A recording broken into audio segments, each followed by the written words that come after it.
topic, understanding VWAP from the Bash Brothers. So I think that's a great topic. We talk about VWAP all the time. It's like the one indicator that's on, I want to say, everybody's chart here. I feel like it's almost an absolute guarantee that that's true, but you know, I don't want to speak for literally every person that's ever come on the floor. But yeah, that's a good one. The market, pretty resilient. I mean, look, the market's down right now, but pretty resilient is the best way to think about it. Like, it's been trending very, very slightly to the upside, and we're making a potential breakout as we speak. Like okay, never mind. Well, I mean, the NASDAQ was a second ago making a little bit of a mini break. Still red on the session, still underneath or retesting Friday bottoms. So it's not like you're out of the water here. 41. Let's just say. So anything, I'm watching AMD, I'm going to make the assumption that chips are going to be near the top of that list. So I was kind of getting those ready to go. I'm only in Mara and Rigetti right now, but the big time runner and the big time movers, I think really DJT out of nowhere.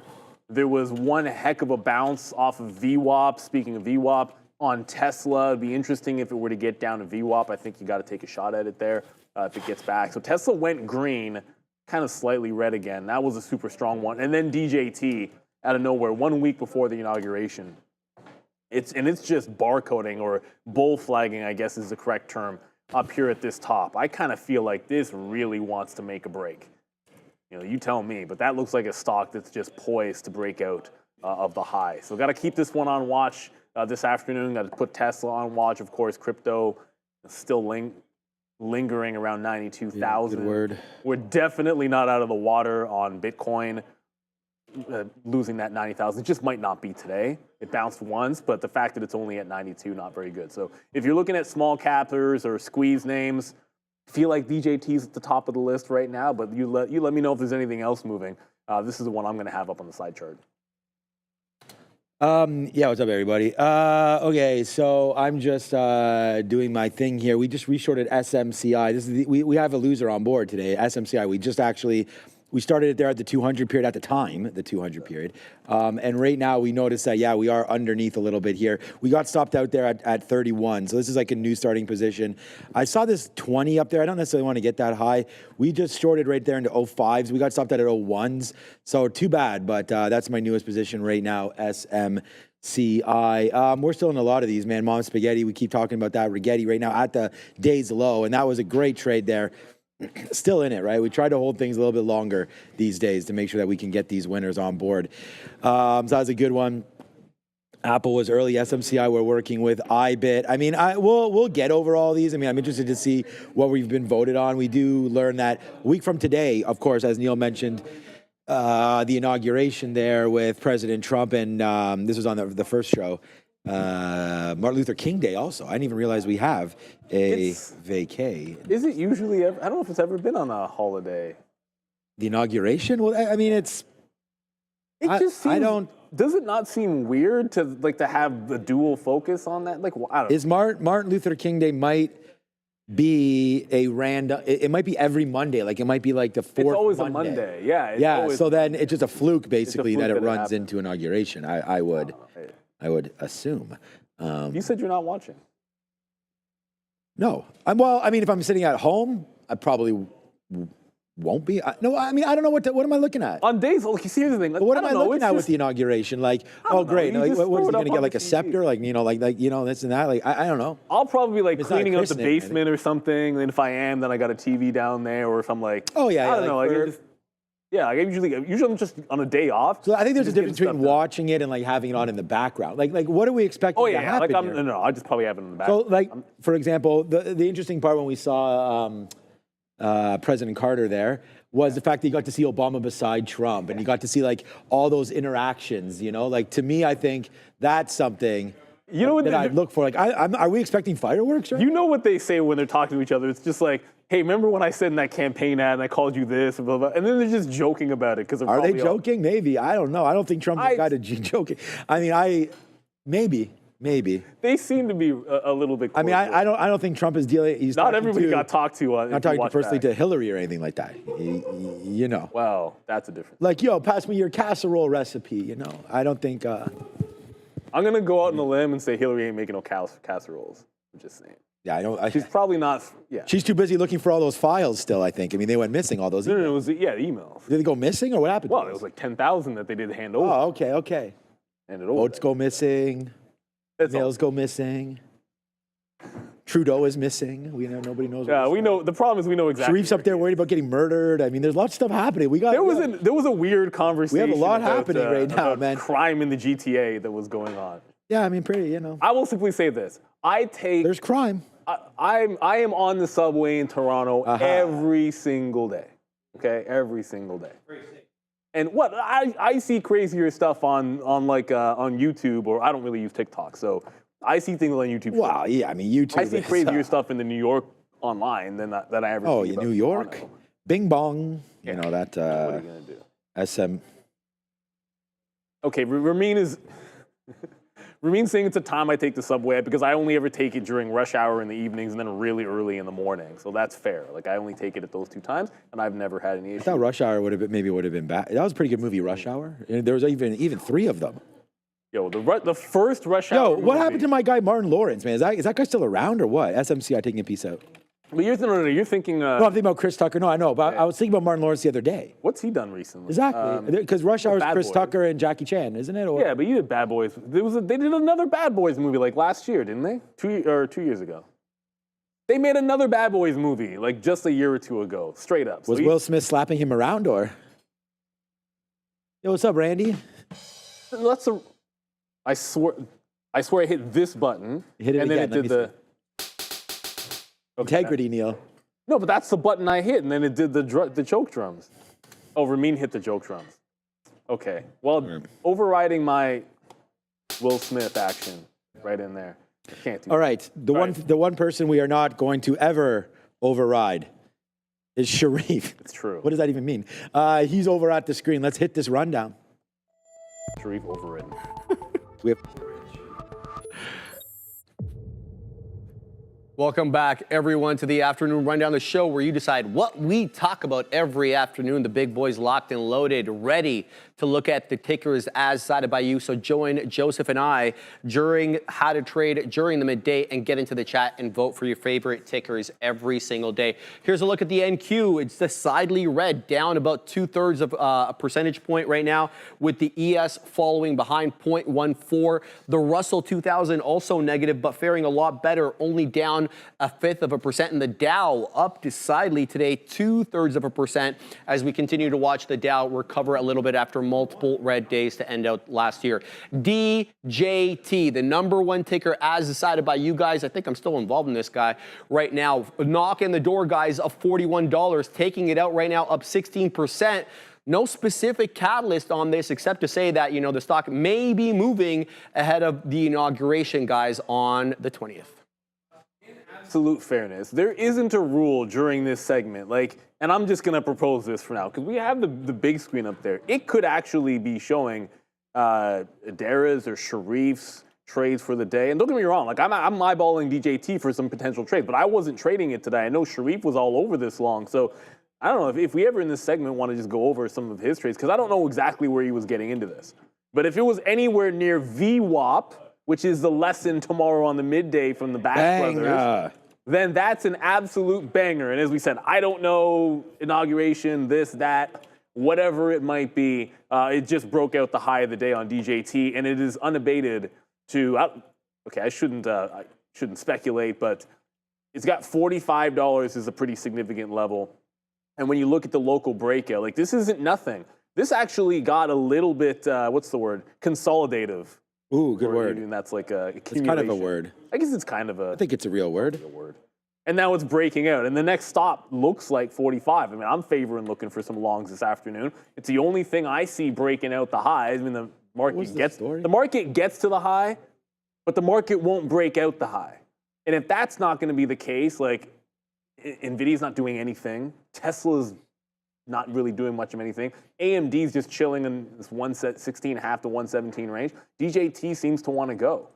But if we're not going to see a retrace into VWAP, that prior high, let's see if we can't catch a dip, and the next time it consolidates, look for some longs, whether it's off 40 or 40.5, maybe even a dip into this 40.75 area. It's on one, 17% to the upside. I don't believe that. I saw on FinViz 9% short float. I kind of feel like that's low. Yeah. I've always believed it was a little bit higher than that, but that's the only source I have. So if anyone has a better source for the short float on DJT, or at least an alternate one, I've always seen it usually in the double digits. Either way, it's squeezing today. And Rivian Millionaire saying deer. Hold on a second. What's he saying? Is that a typo? Oh dear. DE up 5%. Yeah, that makes sense. Probably. We were looking at John Deere earlier, and it was getting crushed. Yeah. Well, the chart was crushed. I own the other one. Yeah, Deere's up 5%. Wow, that was a good. I was still waiting for that 350. I had to bounce off the 50 period on the weekly for John Deere. It just goes the old adage: buy good stocks when they get to the 50. That's it. That's what we're trying to do, right? Is buy good stocks. And I would say that honestly, DJT bang, DJT temporary bang. I would just say like it's on the board there.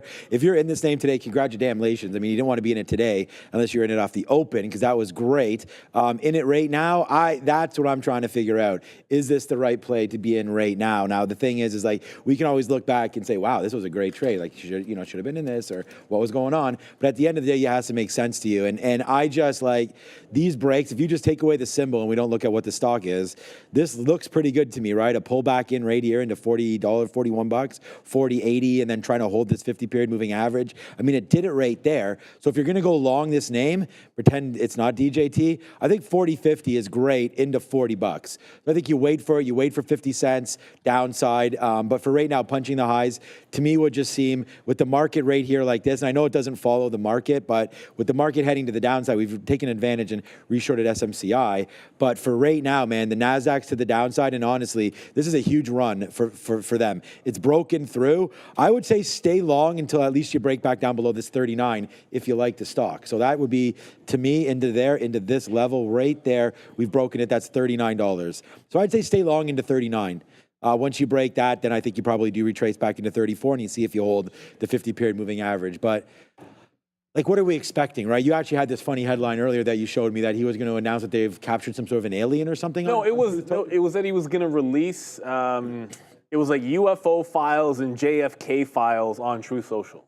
Yeah, so I don't even remember where I saw that. I think as much as we think that's funny, like that will drive traffic over there. Hey, maybe it won't, but I don't know. I think as long as the next 4 years are what we think it's going to be, there's going to be a lot of talk back and forth about this holding. I saw this incredible recreation of the single bullet theory on Seinfeld. So when I saw that, it's like, hey man, he couldn't have acted alone. No, well, based on that very accurate reinterpretation. Yes. I think it was Keith Hernandez. It was Keith Hernandez, because Keith Hernandez was dating Elaine. That's right.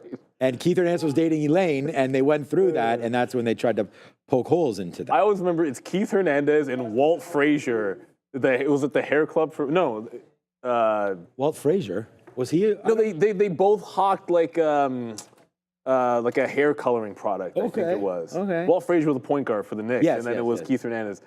Anyways, I don't know why I remember random stuff like that. Keith Hernandez has been in a couple spots with Seinfeld. That was pretty funny. You must put him in the Hall of Fame already. He's been a friend of Jerry's. Jerry was here the other day. I didn't go to see him. Seinfeld was in Toronto? Yeah, him and Jim Gaffigan or something was just here. Sick. I'll have to look it up. Yeah. Okay, Sharif, SMCI downside, but we're going to go talk about, I like apple pie, but applesauce. Applesauce I haven't had in a while. Let's go find out more about it. Apple decidedly red on the day, boys, down about 1.5%. Multiple reasons for this. One of the main reasons, though, that we saw Apple sell off last week was continued weakness in China, with some of their old competitors like Huawei and Xiaomi gaining momentum into 2024, looking for that momentum, obviously, to continue into 25. But the way I see it, boys, we're getting into that key area of technical resistance support from back on Friday. It could be a little bit of a move down here for Apple. What's your look? And it's breaking trend right now, actually, that pulled it up. So Apple, look, I like it. It is going to be P&L number one today, and it's just because we had that short off the open. For me, it's always going to be about share sizing, always, because we have the good prices. Seems like we can nail these all the time. We can go over the sticky note later on, but some of the trades we had were pretty perfect. It's just a matter of share size, and we don't really have enough here when it breaks through the bottom. We noticed that when it was opening up, we liked the 233, but the market for some reason off the open there, I don't know if we had our quotes or something. Like, we should have been short up here at 233.50. Next thing you know, I'm short at like 233.60s. So I feel like we had some transaction issues earlier on. Not maybe not real trading or anything or the prop that we're trading under, but for sure me, I was not seeing things properly. But it still fell to the downside, and then we just took multiple dollars. I mean, that's 230. At the end of the day, the 230 holds. So there's been, and it's been good, man. I know, I think Sharif was talking about, I think he might have got out of some near the highs there for Apple, but it was a nice move. You never know where it's going to stop, but this is like 8-9 straight down days. So like, I don't know, man. At some point, it's no mas. And someone's got to tap out here. Like the selling is going to come to a stop. We saw that their earnings are going to be January 30th or something like that coming through. So we're going to have to wait for Apple. But at the end of the day, right into here, 225, 220. Love these levels for Apple. I think a little more froth in the system, and you probably want to buy something in and around here for Apple if it continues to hit down into the 220s. I think it's going to be a decent quarter. We always worry, obviously, about, we talked about it, the innovation and all that kind of stuff. But at the end of the day, Apple still, I feel like, is still working. So, yeah, pull back in, maybe an opportunity to buy. Not for me quite yet. You know what? There goes SMCI. There was that conversation that in the middle of the day talking about iPods. I got to find mine. I'm legitimately going to look for it for the rest of this week. Probably won't get to it till the weekend. Let's be real. I'm not going to have any time this week. But during the weekend, if I find that iPod, I can't wait to hear what's on it. And true story, I won my iPod in there was way back in the day when there was like a gateway that they did a competition. It was like who added the most liquidity on their gateway in a month. I don't think you can do some of that stuff anymore.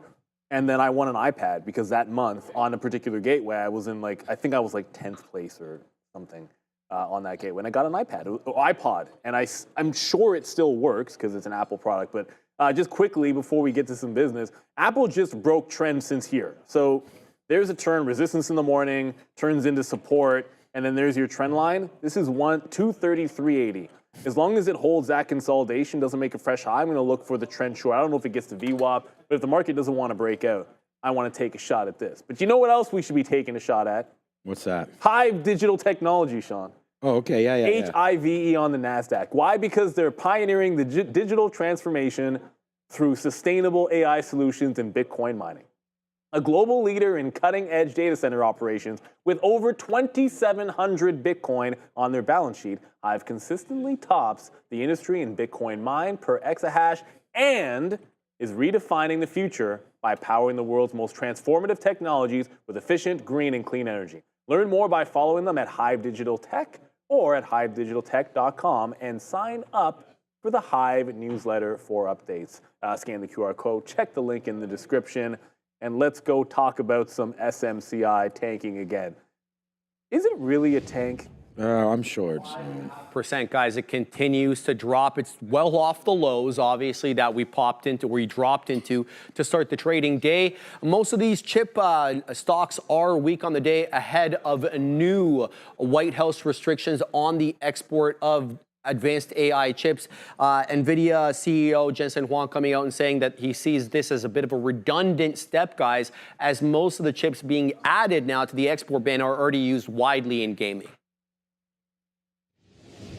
Oh, Jensen Huang, I never heard of him. So I'm not really going to, I'm just going to sort of, put aside whatever he's saying. Danny Jansen? The former catcher for the Jays and now for the Red Sox. Yeah, Danny Jensen. Okay. Yeah, he's actually pretty influential in the space. What are we even doing? He's better than the other catcher that went from the Jays to the Red Sox. We had Reese McGuire. Okay, well, we had Moreno there that we gave up on. That was Reese McGuire is the dude that got caught in the parking lot at spring training, handling his business. Oh, by himself or literally? By himself. By himself. Oh, okay. I was gonna say if handling his business. I mean, whatever. To each their own. Sometimes that's better, much safer. All right. So I don't even know why I thought of that, but it's just you said Jansen. I'm thinking about catchers, and that guy got punked hard. But SMCI, I don't know if that qualifies as a tank, but it's certainly a weak day for that. No, we went short on here on SMCI. Just that same kind of logic there. I thought the market up here near the highs, right there, go over to a weak stock SMCI. It's what we did, but then it blew through the top of $31. I was just going to give it that high of 31 in hindsight, which is 2020. We can't always grab that. 31.25. I was trying to play with the same strategy as I did with Apple here, and that is play that bottom of the pre-market, and that was kind of right into here, $34. So once that broke lower there on through it on SMCI, we had to get out. But still liking the stock. We do this often. Sometimes it doesn't work. We are red. This is going to be our only red name on here. We started right here. It was pretty light, but then once you got into here, it was 80s and 90s, and then out at O's. So net about a 30-cent hit. So we'd like to make that back for sure. So short into here right now. The only problem is the 200 period. If we break it, we go lower. So my next bid is right here at 670s, and then 60s, and then VWAP to make it all back. But I don't know. It's definitely not acting like it's down 5.5% right now. So I don't know, maybe they're feeling better about it. I'm just going to try to continue to do what we do here, trade momentum, watch out for this level, and go to the short side on SMCI. That's my play for now. It's the only position really that I'm in as of a new position. Yeah, so the chip name that I trade today was AMD, and since 12.15 or 12.18, I guess, I haven't been in it because that was when it clearly turned into like a different type of long. Like it was a short underneath the prior close at 116, and then it really turned around here the last time it took 116, higher lows all the way. That said, this market, if the market doesn't want to break out, you have Friday afternoon resistance, clearly, which is still holding on as we speak. If we continue with this pattern of holding 117, put in some lower highs, I can see this fading back into VWAP. And I know the other name that usually we talk a little more about, kind of a boring day for NVIDIA, but a boring recovery day. Basically, they just bought the dip on these chip names and have been holding on to VWAP for most of the day. NVIDIA in particular is now 3 times bounced pretty clean off VWAP. Like I said, I still like AMD. It's probably the one I trade. But there is one other one I want to point out. You want a T because I commissioned Randy here. Oh, yes. I was going to get it myself. Neil T. 100%. Please. I assume he knows which one. Well, let's see what he brings. Let's see what he brings. Yeah, it almost doesn't matter. It's dealer's choice. I just want something warm. The other name which is dealer's choice on T was Intel. Intel is showing more signs of a bottom here on this daily. It's 1851, as Sean mentioned, the previous 52-week bottom, but it's actually held on to 1875 so far today. So this is a nice double bottom that got put in off of pretty decent support. I think Intel looks like a long off this level this week. Maybe we get a little VWAP action here today. Just because it's at such a significant spot where clearly there's buyers, I want to be playing this at least tomorrow to the long side, if not this afternoon. I just turned around. Brendan's using this chat GPT, so I'm trying to like source around, see like what do you guys got to go over there? Perplexities, got to go over there, we'll go over there.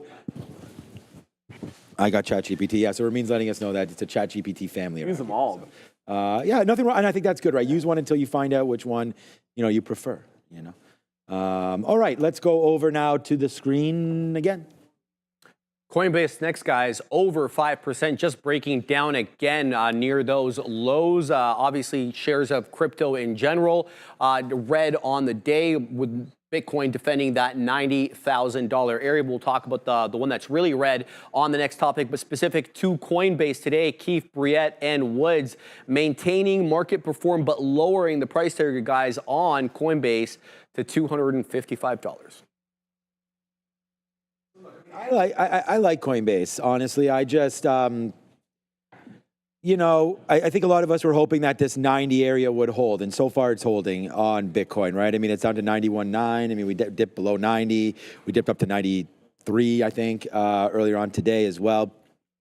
At the end of the day, though, I mean, this name's been hit up as well. I mean, we talked about Apple. We talked about some different names that have been getting hit recently. Oh, yes. And then Neil wanted dealer's choice tea as well. Did you see that late? Yeah. So tariffs on the coffee. There's tariffs? That's fine. Is this a little espresso? Oh, this is a tariff. I got to pay my. Thank you. Yeah, if you could. Dealer's choice. Dealer's choice. Yeah. Peppermint if it's there though. That's not dealer's choice. Well, come on, Neil. Well, I mean, here's the thing. I wanted to make it easy. It's just I got that look like just make a decision. Oh, okay. I mean, was my wife here? Like those are like the looks I give. No, sort of saying. If I give that kind of an answer for anything, my wife, she gives that look. It's just like just say what you want. It's like I don't want to. That look. I don't want to make a decision. Just make a decision because I don't want to make it. That happens all the time in my house. Little crema action going on top of there. I think it's just straight coffee. That's the first time I think he's ever brought an espresso. It's always like the big, gigantic. But it's not espresso though. That's the thing. But it isn't. Okay. Yeah, it's just coffee in a small. Remember that I was trying to ask him. And he's like, it's a tariff on the normal coffee. Yeah. You see the joke there? Yeah, it's fair This is Randy's world, man. We all just living in it. Oh yeah, crypto. At the end of the day, I'm still short IBIT. I mean, we talked about that. That was another level here. We rewrote down IBIT on the sticky note that we like $53 for a level. It came in and it was the best trade of the whole damn day, and we don't even have it. So I shorted 66s instead. It's the only trade I have. We're pretty much out of it. I might just punch out. We have less than 10% left. No, we have exactly 10% left, actually, of this position. 8% left of this position right now on IBIT. So, yeah, still trying to hold out. I asked Joe about it on the midday show. We kind of thought the same thing here. Like, we're dangerous if it breaks VWAP and starts to come back in a little bit and retest maybe that 90,000. But for right now, I'm pretty fine with this. I don't think we'll be trading it again unless it gets up to the day's high, and then we'll just give it to that level and then get out. So again, remember the risk of IBIT, and I don't mean remember as in like we have to remember this. It's just like if you're playing off of a Bitcoin level, it's tough because you come in and you can't get out of this thing until 7 o'clock or 6 o'clock in the morning or whenever there's liquidity on some of these ETFs. So you kind of got to wait. And right now today, you had to, if you came in and you punched that panic button, you know, pretty low underneath the 50 period. Right now, I like the trade, right? At the 50 period. If you're a Bitcoin bull, I think this is where you step in and buy.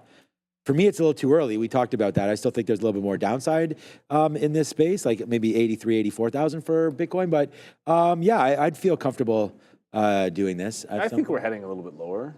I mean, it feels heavy. No, this is not a cortado. This is just coffee.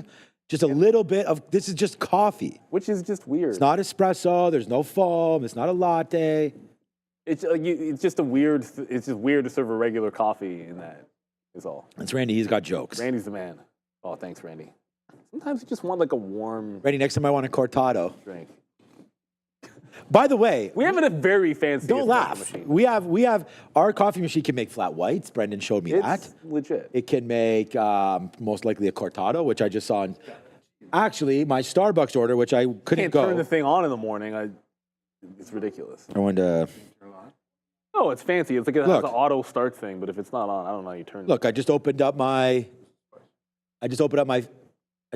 can't see it. It's cortado. Can you see that? I was just about. I didn't go for a Starbucks during the lunch, but it was right there. Almost hit checkout. Cortado. So whoever put that there in the chat. Nice. Marissa's like, there's an oat one. I'm like, I don't want no oat one. All right. Not about that old milk. So I want to caution. Someone said the man who was afraid of his life, for his life. We were just talking about crypto for a little bit. Yep.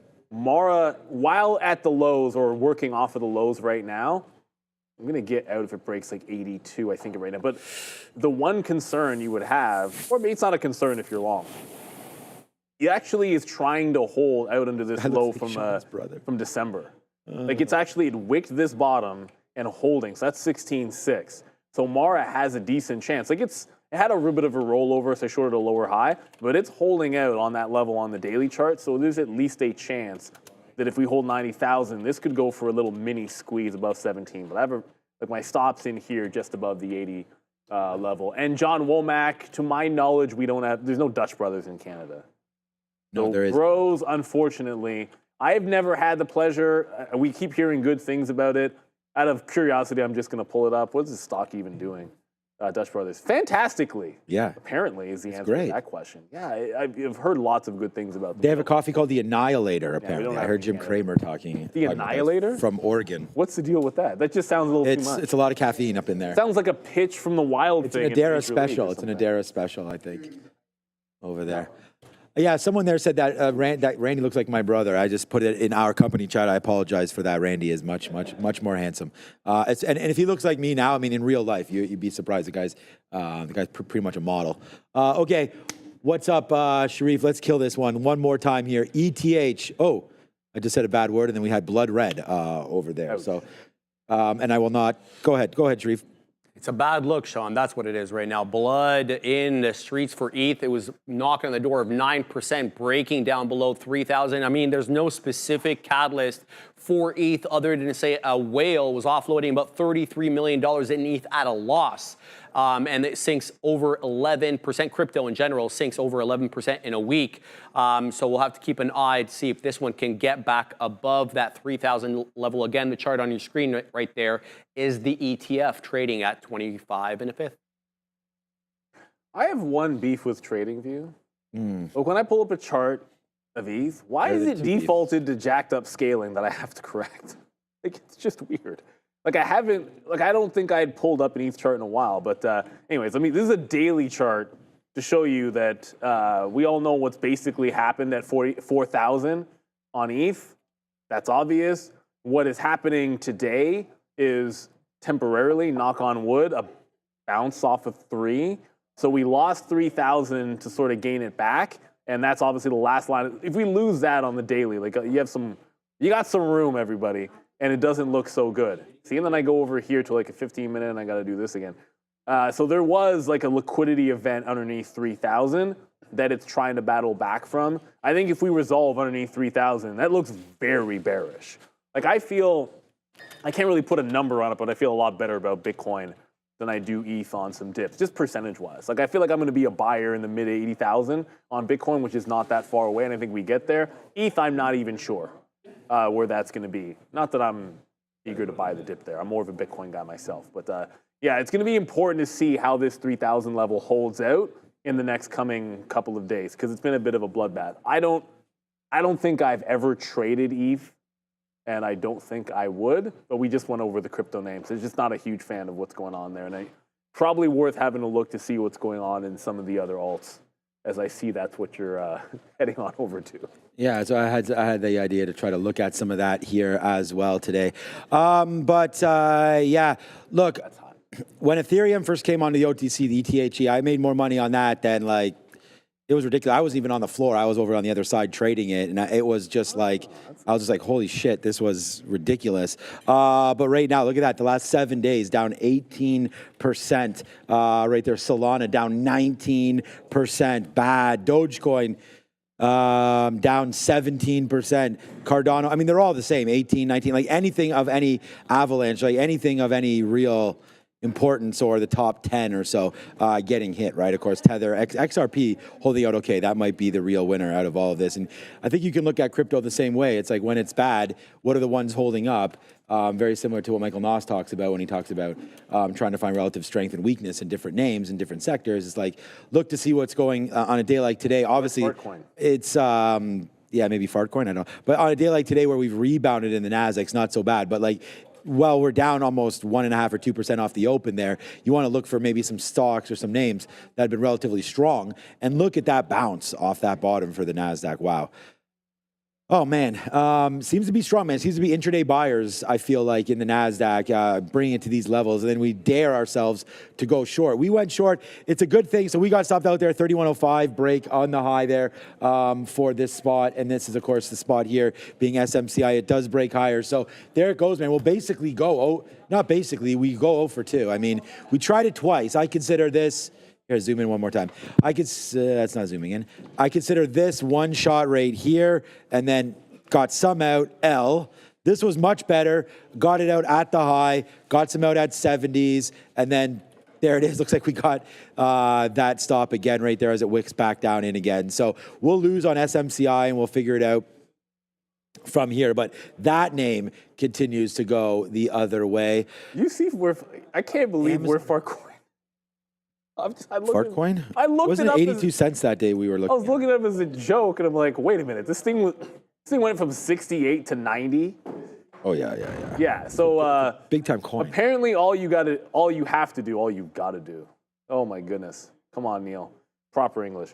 68 to 90. What a bounce on Ye Fartcoin for sure. Some might say it is ripping one off to the upside. That was Ramin that said it in my ear. I wasn't going to say that pun. There's a million puns that you can make for this.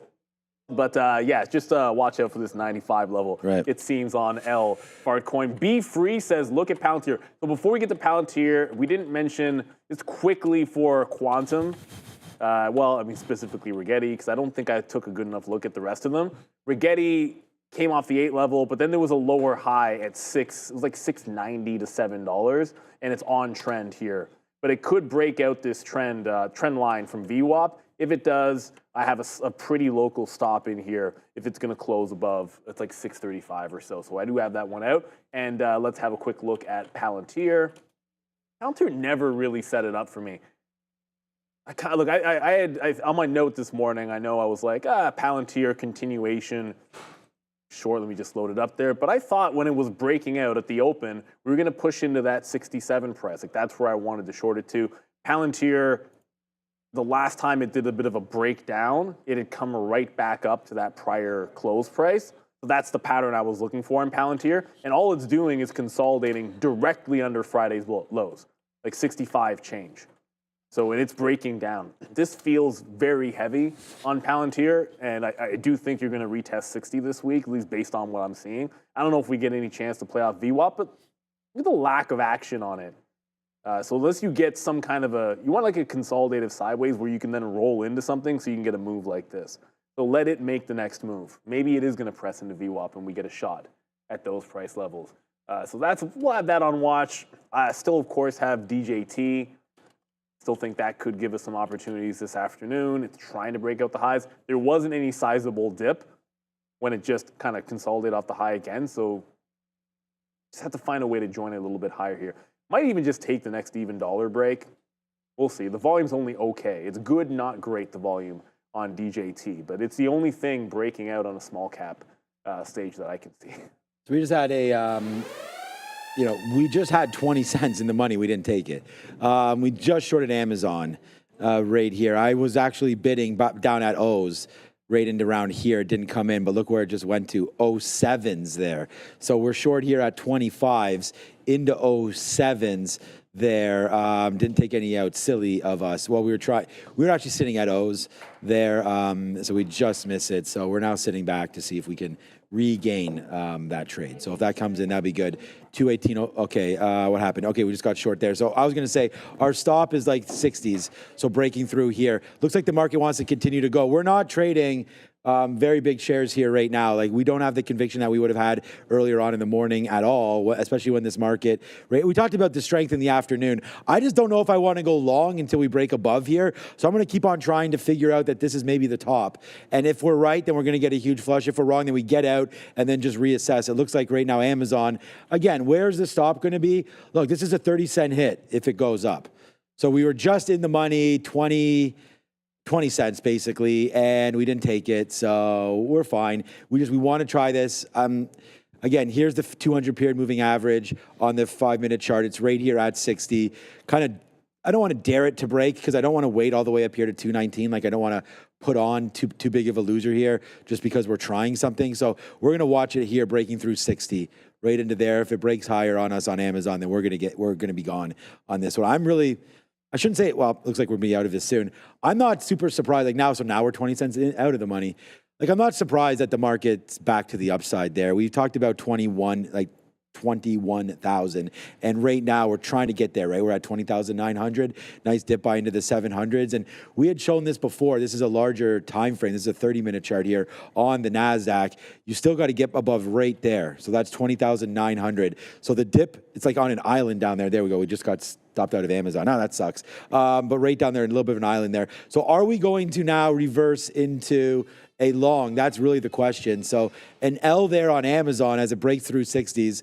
So there it goes, man. What was it, 28 cents? I still don't love the longs. Like, am I going to go back to punching the high something? of the day on the volumes that we're seeing right now it's almost never an appealing move. I want to get back. It's like there's one thing, getting rid of some trend lines. It's one thing joining a move. If you can on a dip, we have a better risk to reward. Like, I'm looking at this top on AMD. Maybe just the futures. I'm looking at this top here on AMD, and it's like, wow, it is poised to go. Maybe it is a 117 breakout here on AMD. Somebody's doing some construction work inside with a saw. Hopefully you guys can't hear that, but that is what it is. So 117, it looks like it could just be a top-end break. It's one of the stronger names out there. My eyeballs are going to be on DJT a little bit more for sure, like just sort of like the next available dip. But I might nibble. If AMD continues to hold and this market continues to break out, why not take a shot? But here comes the first dip since fresh highs on DJT. Let's see if it can hold the $41 levels. If it holds the 41, going to go for the dip buy up 17%, obviously holding into, heading into the inauguration next week. You're catching a bit of a bid for reasons. It doesn't need great reasons. Let's just leave it at that. I think it's just going a little bit of a squeeze play for sure. Yeah, our Rigetti could come out, though, on a trail any second now. Does feel like it's getting a little bit stronger. And I don't mind if it gets back up to VWAP or close to VWAP, I'd probably try to reload Rigetti, but I'm just going to show you the black charts from like we're reverting the trend here, so we're very close to getting trailed out of Rigetti. I'm short at 680, which is up in there. If it does make a push back close to VWAP or 680, I think this one's shortable up at those levels again. Down 29%. The other question to ask ourselves is, where are these things a buy? Like, where would you take a shot again? $6 on a Rigetti. 6 flat.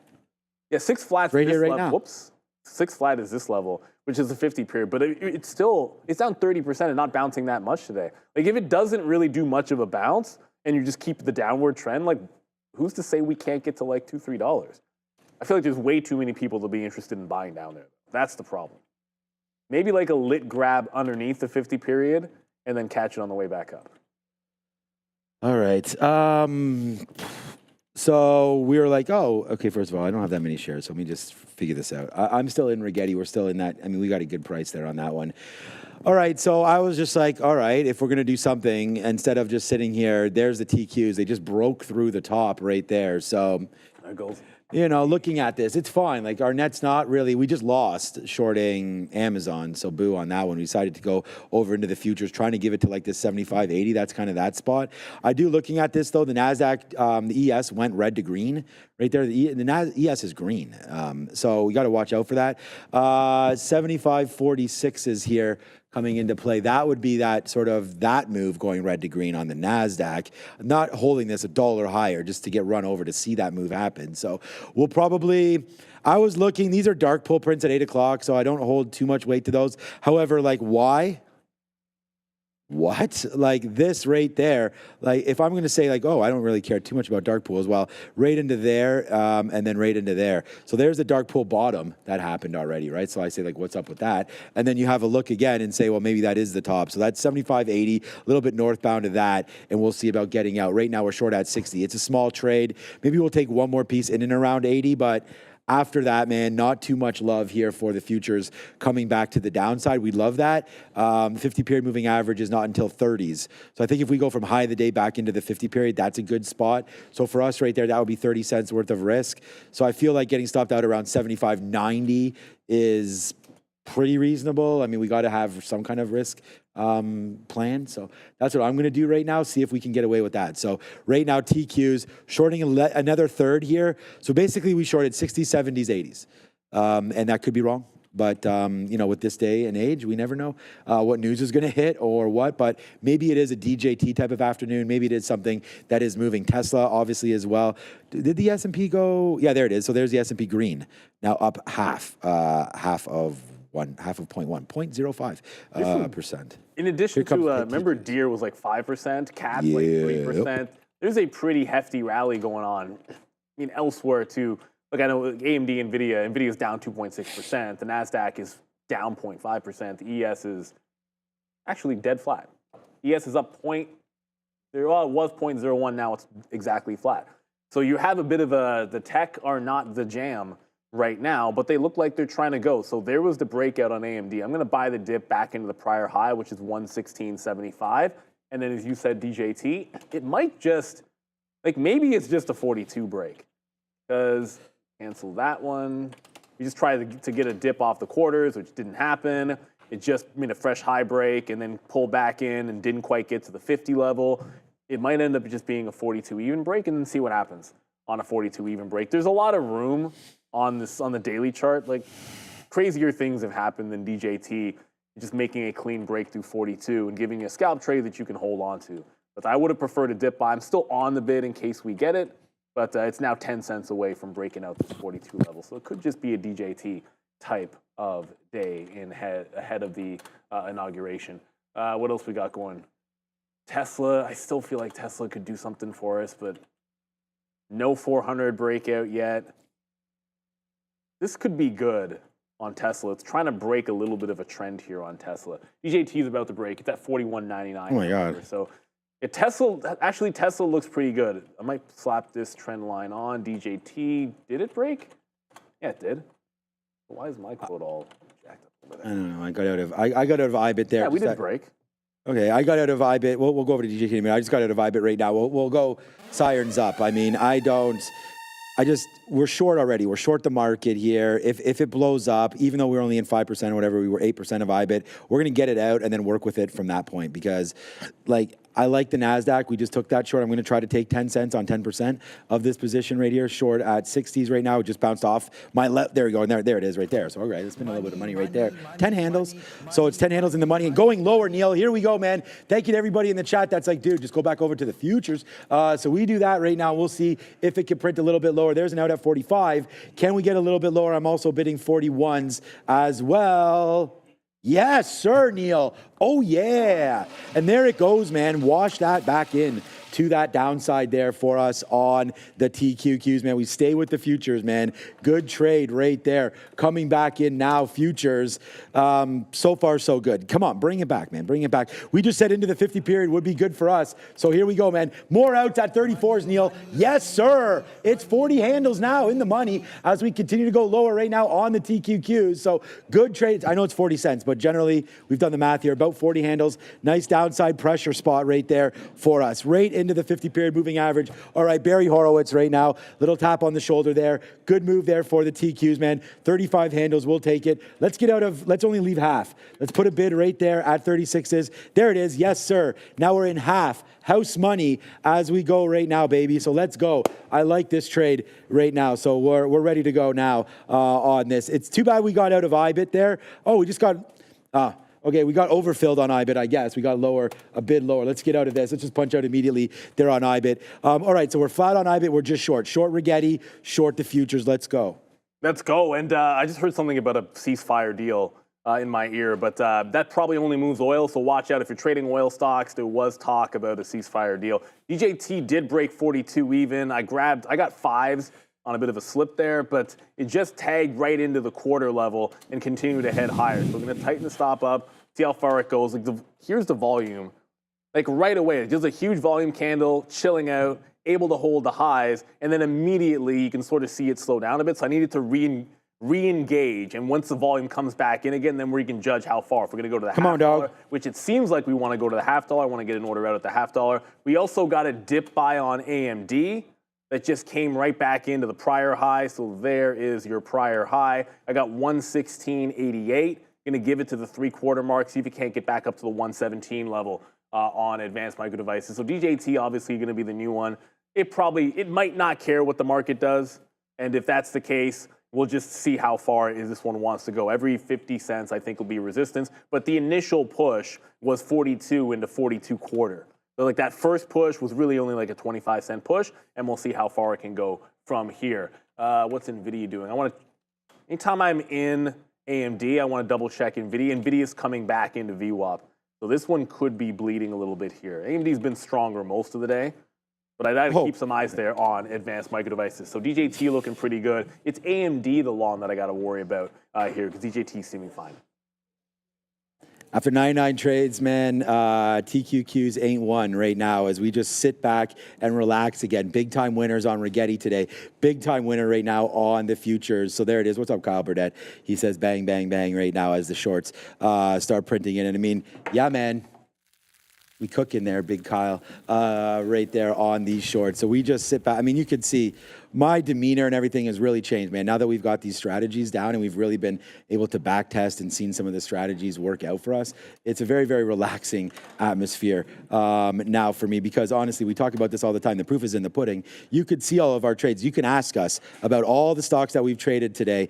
Apple, Amazon, IBIT, Rigetti, SMCI, TQs. Not all going to be winners, obviously, but right now we'll see if we can go to the highest spot we've been at all day. I mean, we'd like to obviously get a little bit longer before we are able to kind of like make these kind of predictions right now about the market going upside. But we just did bounce off of 20,000. Remember where our target was? So we got out of 70%.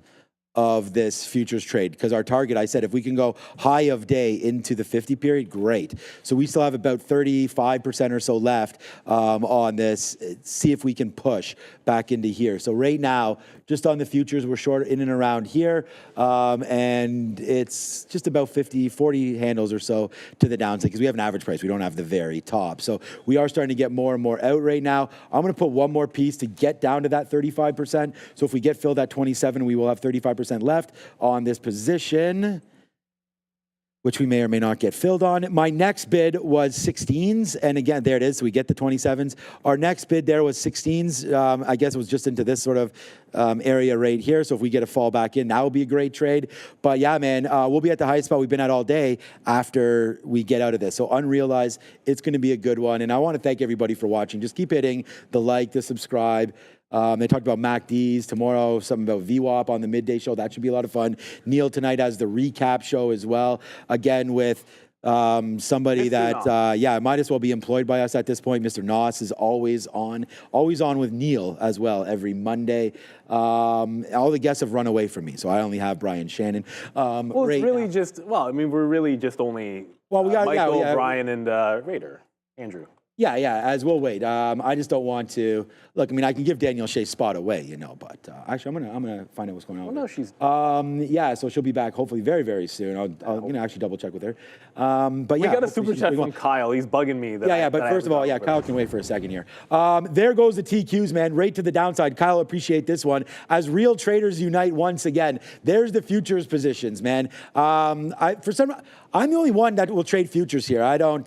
Joe, I don't think trades them. Madera does not. Neil does not. And Sharif does not. But we'll sit here. We'll trade them. Right now, I've really been liking the futures. But sorry to interrupt. We just got out there at that level. So far, so good here on that one. My hat's off to all the futures traders. Yeah, there's so many things out there. You got to always want to be able to stick in your lane. I just find like one of the entries I really like recently is these mean reversions. And to me, those don't set up the same way on the futures. You just don't get as many of the parabolic moves to retrace on the future that you will on like the small cap here or there, or like things like Moderna, DJT, especially in the afternoon. But Kyle, didn't want to interrupt. I saw your super chat. We can get there. You're going with a little bit of Love Shack action there. So Mr. Burdett, appreciate you. Of course, bang, bang on the door, baby. Bang, bang. The other one for bang, bang is bang, bang, you shot me down. Bang, bang, I hit the ground. My baby shot me down. Kill Bill, classic. I love that one. But of course, you were talking about Love Shack. Shout out to you there. That's ominous. Like the split, the second I go back, I'm going to talk about Morrow, it's at 666% to the downside. Oh, so I know I'm still in this one, but it just came right back to my entry price and bounced off of it. I want to short right back into that 16.8. So I want to be able to get more shares there. DJT still holding the 42. So it's got the first move into the quarters and still holding the top end of the range. But like I said, the volume, that's what I don't like to see. Since the break, volume dwindling. So I'm not seeing any reason to reload this. If it makes a fresh low, jump out and look for a deeper dive back in a little bit here. Seen a couple people mention about this Kappa stock, but it doesn't look very good at all. It's this one. Oh, wait a minute. Check that. Kappa just picked up on volume. When you guys were first posting this one in the chat, it was literally at the lows, and it is picking up in volumes. This one is starting to look a little bit more interesting. Maybe get a VWAP bounce on KAPA. I have not checked the details on this. It's over on the Amex. Well, maybe Adara will give us those. I don't have anything in Kappa, though. I can look into it if that's what people would like. But right now, NVIDIA, I'm seeing this story circulate. I'm unsure how new this is, but it seems like it came out today. Just seeing it circulate in social media, though. Seeking Alpha reporting that NVIDIA data center orders are going on as planned, and they're actually not undergoing any delays. The source for this, according to Seeking Alpha, was a source from Google. So interesting here, but GOOGL source saying that NVIDIA is having no issue here with their data center orders, guys. Keep an eye on NVDA. All right, well, heading into Power Hour, that could be a name to look at as well, hitting the 5-period moving average, or sorry, is it hitting the view up? No, it's not doing too much, okay. I just called it up on my E-signal charts right here. This is a 5-minute chart for me on NVIDIA, and I just wanted, this is E-signal charting, so you can scan, not that QR code, but go into the link in the description right there. 133 would be a great break there. I think a great break for NVIDIA. Up to the 200-period moving average, 134-ish, coinciding with you know, sort of that low from Friday. So yeah, Friday. Yeah, it was Thursday that we had off. So right there into Friday. So I'd watch out for that. Again, a break of 133. I like that. A nice hold down here of 131. I mean, not interesting enough for me. That's why I went over to SMCI and things like that. And as Neil had mentioned there, you know, you just gotta look for opportunities that you feel are the best. And I actually just responded there. What shows up to Adam DeLuz? I haven't seen anybody trade the way I trade, and that's in 24, 25 years. Like, where I'm kind of just all over everything, trying to find the best opportunities. A lot of people will stay in their lane, all up risk and do all this kind of stuff, and just try to take advantage of what we see. Like right there, this is why we talked about the cues. You got to, you know, like traders that aren't here anymore, you know, because honestly, if you can't make money, you kind of, it's like exit stage left, right? I mean, we talked about that. There's a reason why Obi is the only guy back behind there. We've seen a lot of traders come and go. Right, Obi continues to be successful and is sitting there back behind us. That's why he's here, right? So everybody else that you see, I mean, trading, I feel like if you're successful, it's going to be hard to beat that as a job, you know? But again, the success rate, as we talk about it here, forget about this floor, but just in general, I mean, most day traders aren't going to be overly successful. So that's why, you know, we got to highlight it, and you got to sort of, I feel that greed is such an important factor when trading, and that's why you can't be greedy. We only have 20% left of this trade right now, but that out right down there into the teens, that was a big one. And then having your targets, who's over there, Ramin, and just having your targets at the 50-period moving average. And again, you could be wrong. You could be wrong all the time. Like, I mean, if my wife's in the chat, she'll definitely verify that. But as we continue to go on, it's like, when you're right, you gotta be right, and you gotta cash out on those opportunities, right? We will be very green today, despite having some red names, like in SMCI, being able to, that's not gonna be a good out, because it does come back into the money for us, but there's the patience getting out at 31, and I'll show you the other losing trade that we have today too. We have 2 losing trades today, that's it. This Amazon and that SMCI both happened basically in the last hour. So we went perfect this morning, perfect through lunch, and then SMCI and Amazon happened. And then we were like, you know what, let's just go back over to somewhere that we've been trading well, and that's the futures. So we just head right back over there. I want to thank people in the chat for that. I'm bidding 53s now to get a little bit more out, as I'm getting a feel that maybe we saw the bottom. We wanted to go, I don't know about the bottom, but we wanted to go to that 50-period moving average, and we did it. So that's why I remember we did the Barry Horowitz, so that was a good one. And again, that's what I'm talking about. You got to pay yourself first sometimes, and we did that there with the futures. So yeah, you got to pay yourself out on those moves for sure, and hopefully people pay themselves on this Kappa move, because I'm just seeing what's going on with these guys.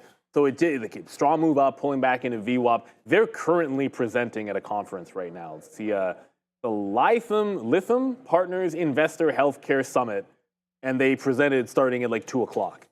So obviously, unless you're actually following what's going on, I don't know what's being said there for this name, but picked up in volume on something that happened, probably, presumably, at that conference. I didn't hear anything in my ear whatsoever.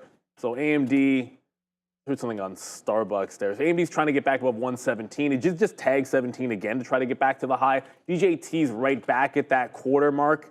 I'm still waiting at 42.42 actually is where I'm waiting on the offer. See if I can't get something. And then I just heard a story for Starbucks. Just saying a small pop on something. Probably on what I talked about earlier, the free refills. No, I have no idea. But there it goes right now. Bang, bang, bang. Thanks for all the nice talk there in the chat. And that's what I'm here for. Try to show some trades and try to give you some of the things that I've talked to thousands of traders about in the history of real trading. I used to travel around all throughout the world, opening up offices and speaking to traders just like you. Oh, no. There it is right now. A nice move down on the TQs. Oh, boy. Neil, we're doing it again right now. So there it goes, man. Another one. Another big one here on TQQs. Still going to the downside. What's up, Adara? Nice move. I have the story on Starbucks, though. Based on what the story actually is, this pop is probably just more motivated by the fact that it's been mentioned, because it's a bit of an interesting catalyst. Wall Street Journal reporting that Starbucks will be implementing a new policy requiring purchasers to linger or use restrooms in their North American cafes. So now if you want to use the restroom or hang out in the cafe, you must make a purchase. Apparently this policy is aimed to enhance the guest and staff experience. So again, this being reported by Wall Street Journal, probably not a huge catalyst, but again, just to repeat it, Starbucks looking to implement rules that require purchases for hanging out in their cafes or using their restrooms. Guys, back to you. Okay, that doesn't seem like a very big story whatsoever for Starbucks. But look, I like the stock. It's definitely been doing really well today. I always like when a trend line, I'm going to show you guys Rigetti for a second. If a stock holds trend in both directions, then I think the trend ends up being an important one. And then all key price levels off of that trend, I want to respect. So it's still, to me, like obviously it's in a bit of a downtrend. It broke that steep trend line, and now it's bouncing back up to resistance. If we don't get the VWAP, I'm just looking at 650 for a potential curl on Rigetti. Still like that name. DJT, it's doing a dance. Again, like I said, it's a $4 stock. It's giving you 20 cents a couple of times in here. But if we don't start picking up the volume, this one, it might end up a bit of a reversion play as well. The other side of this is, yeah, you can say the stock has been strong, but if we break this trend, I see a reverse short in DJT. So I'm pretty sure I paid for locates. I'll double check that in a second. But if we close underneath this trend line and the volume stays as languishing as it is, I don't mind flipping in the other direction, but I probably can't do it for free on DJT. Probably like a cent or two per share. I might have paid for it this morning. I'll double check that in a quick little second for sure. Ali in the chat asking about Micron. Yikes. These chip names are, like AMD is one of the strongest ones, and it's sort of just back and forth. It'll go in the money 10, 15 cents, maybe out of the money 10. And Micron's doing a similar thing. Like you're just chilling out right in here in front of VWAP. You think you're holding on to strength, but every time we bounce, you're not making fresh highs. I always get this at 3 o'clock. Let's get rid of that. You're still making lower highs on it. And what I don't like about Micron is I felt like last week we were on the verge of something good above the 50 period, and then all we did is lose that $100 level that seemed like it was going to be a big one. So Micron, I think you just got to wait for the 85s. That's been the spot. If it loses the 50 period, you buy it at $85. Otherwise, not much to be done with Micron. Come on, DJT. This time you should break. Let's go and handle some business, though. All right. Do you believe that you are a skilled trader but lacking capital? If so, Prop Firms offers the opportunity to trade with simulated funds, allowing you to showcase your skills, access account sizes ranging from $5,000 to $500,000, and you can start with as little as $20. But with over 500 prop firms out there, how do you find out which ones are the best? That's where Prop Firm Match steps in. Prop Firm Match is your go-to platform for finding and comparing only the most esteemed firms with proven track records and consistent long-term payment histories. That, guys, by far is most important. Access over 4,500 verified reviews, explore payout histories. I love that. And discover the best current deals all in one place. That's actually a great idea. Scan the QR code or visit propfirmmatch.com today and find the perfect prop firm for you. It all starts by hitting that QR code up in there. And as I was saying, man, I've seen many, many traders come and go. And I think the part of it is making sure that you find something that fits with you and, finding a good prop firm that has the rules that you like. And then I say that about, obviously, real trading with perfect payout history for me for 24 years. When I started in 2002, 23 years. 23. Damn, I'm old. Don't tell that to my kids. Actually, did I tell you that story? I went to see my 94-year-old grandmother in the hospital, and I was like, all close to her, and just like, it was during Christmas, I was giving her a hug and a kiss and everything like that. She goes, "Oh my God, Sean, you're getting white down there." I was like, "Grandma, like." I'm her firstborn grandkid, so that was first of 23, I think, right there. It's a big family. It's not even the Italian side. But anyways, yeah, shout out to her doing well there. And that's the thing, man. Once you get old, you just want to get into the hospital and get out of there ASAP. You don't want to get stuck there, but she did fall and hurt her hip. So we're hoping Grandma gets better and gets out of there ASAP. So we love you, Grandma. And that was just funny because, and then I told my kids, and they're like, yeah. Because I used to say the story about how I was dirty, like I was doing work and the dust fell in there. But distinguished, very distinguished gentleman. I try those jokes with my daughter, and then she's just like, "You're just getting old. You're getting old." Yeah, well, yeah. Now they know. Yeah, it's like now it's just like when they're younger. You're too now old. You try those, are just like too old, my guy. No, what's wild about the gray? My older brother, and I say that with some intensity. Literally, he has like no thing of hair. Yeah. It's like if he wants to grow a fro and look like Samuel L. from Pulp Fiction, he can. And his gray is like pretty much non-existent. My pops doesn't even have as much that much gray, but it is. And he's like 7 inches taller than you. Well, he's not 7 inches taller than me, but Len is. How tall is he? He's 6'3". I'm not that short. How tall are you? He's 5'10".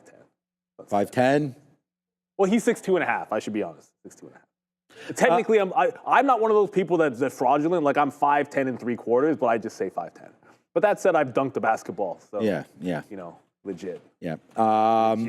Legit. Dunking basketballs. Okay, so I wanted to address something, but I can't remember. What's up, Adam? Thank you so much for those kind words. Nah, everything's fine. It's just it goes with age, right? I mean, it's you know, she'll be fine. All right, you're still in this to TQs with me. It is 3:06 right now. Earnings tonight. I was looking at our board there. Let me just check out our research paper. Pretty quiet. Yeah, to come in here tonight, we had post-market KBH. Oh, Yeah. really? Okay, let's find out what KBH right now. I mean, KB Homes, again, you know, we've talked about some of the interest cycle and what's going on with the interest rates and all that and how that may be affecting housing.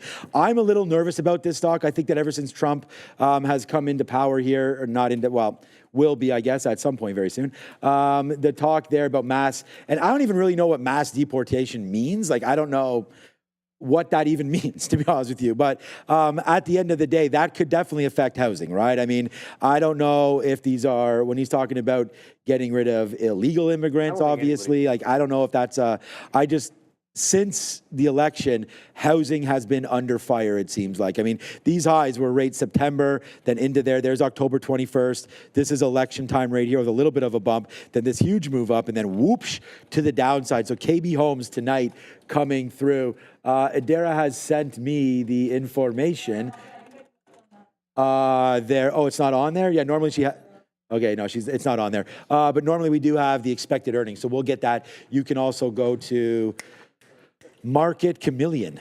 Market Chameleon's got it, and what's the other one I use? Is there another one? Earnings Whisperer. Earnings Whisperer is what I was going to say. Has them. No free plugs. Well, okay, never mind. Yeah, it is. No free. No, I mean, it's just fun to say that. You know, we can plug whoever we want. We can plug real trading up in here. This is an Adidas shirt. Actually, one of the most send us stuff. To that point about the Vladimir Guerrero payouts. That's a big deal, man. Yes, exactly. So many people get stuck with them. It's a really big deal, and I'm not throwing anybody in the bus, and I will not call out any firms, but you know, like I've known people. I would call them out if I knew it was true. I've known some. Again, this is what I'm saying. If I hear it from somebody else and I don't know for sure that it's true for myself, then I'm not going to say the firm. But I can tell you that I've known traders that have been from one and then they blow up and kind of go to somewhere else, and they're like, well, I had trouble getting paid out of that one. I think we had a trader who was in a few of those. He had the same name as a city in Italy, and he would have those issues getting payouts, and that is a really big deal. Like I might have lots of issues at the end of the day.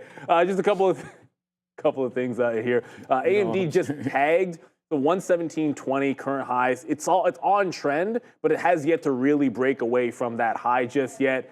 And Be Free is like myself, where I rounded down because it sounded cooler in basketball to dunk, and Be Free just says they did too. You're a high jumper that could dunk. That's what I'm talking about. Get those ups in there. Get those hops. The most impressive, ridiculous hops of anyone I've seen recently is that what's that? The speed kid, whatever, the YouTube guy, something speed. I forget it. I something speed. I show speed. Yeah, that dude has got hops, man. He's legit. He's not tall. I guarantee you. I don't know anything about that guy. He's one of the Paul's friends, isn't he? Yeah, he's the one that raced Noah Lyles. He's like a freak of an athlete. I'd love to see that guy like do some, like just time him in 100 and put him in a long jump. 'Cause I'm curious. Like he seems like a freak athlete, but I'm completely convinced he keeps saying he's going to go for the Olympics in the 100 meters, and I am steadfast that is not happening because there's some YouTuber that probably makes more than 99% of sprinters out there. Like, why would he put the time and effort in required to be able to do that when he's already probably banking on YouTube? That's my whole thing, because to get to that level, that's a lot. But you bank more then, because you get the training. It's like Jake Paul. But I don't know that he would in this particular case, because the track doesn't have that type of an outlet. Like Jake Paul's gonna.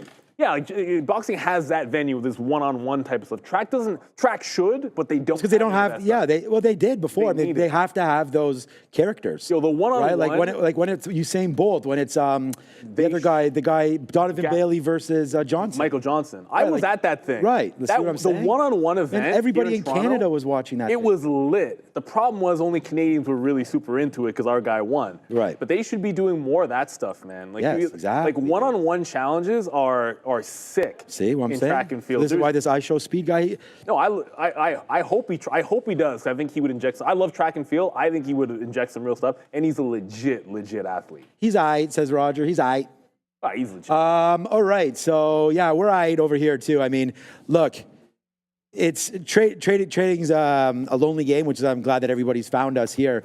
But like, if there's any gold medals going around right now, I feel like the gold medal today probably belongs to, again, maybe a dip buy there, and I don't have any of this, but Bitcoin was a good buy down there today. And the reason why we talked about that is we saw IBIT just pretty clear as day hold this VWAP. So I think this is the gold medal standard rate there for it. I mean, it's fallen back in. We absolutely did the very best that I can do.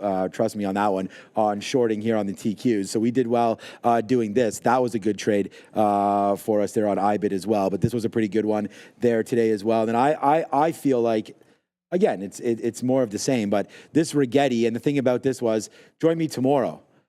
Because we'll put another sticky note list out here, and we had it today. Rigetti up there, up into 850, with the trade basically described, and talked about right there for all of you. So again, like the trade there on Rigetti, feel like it could get a lot better.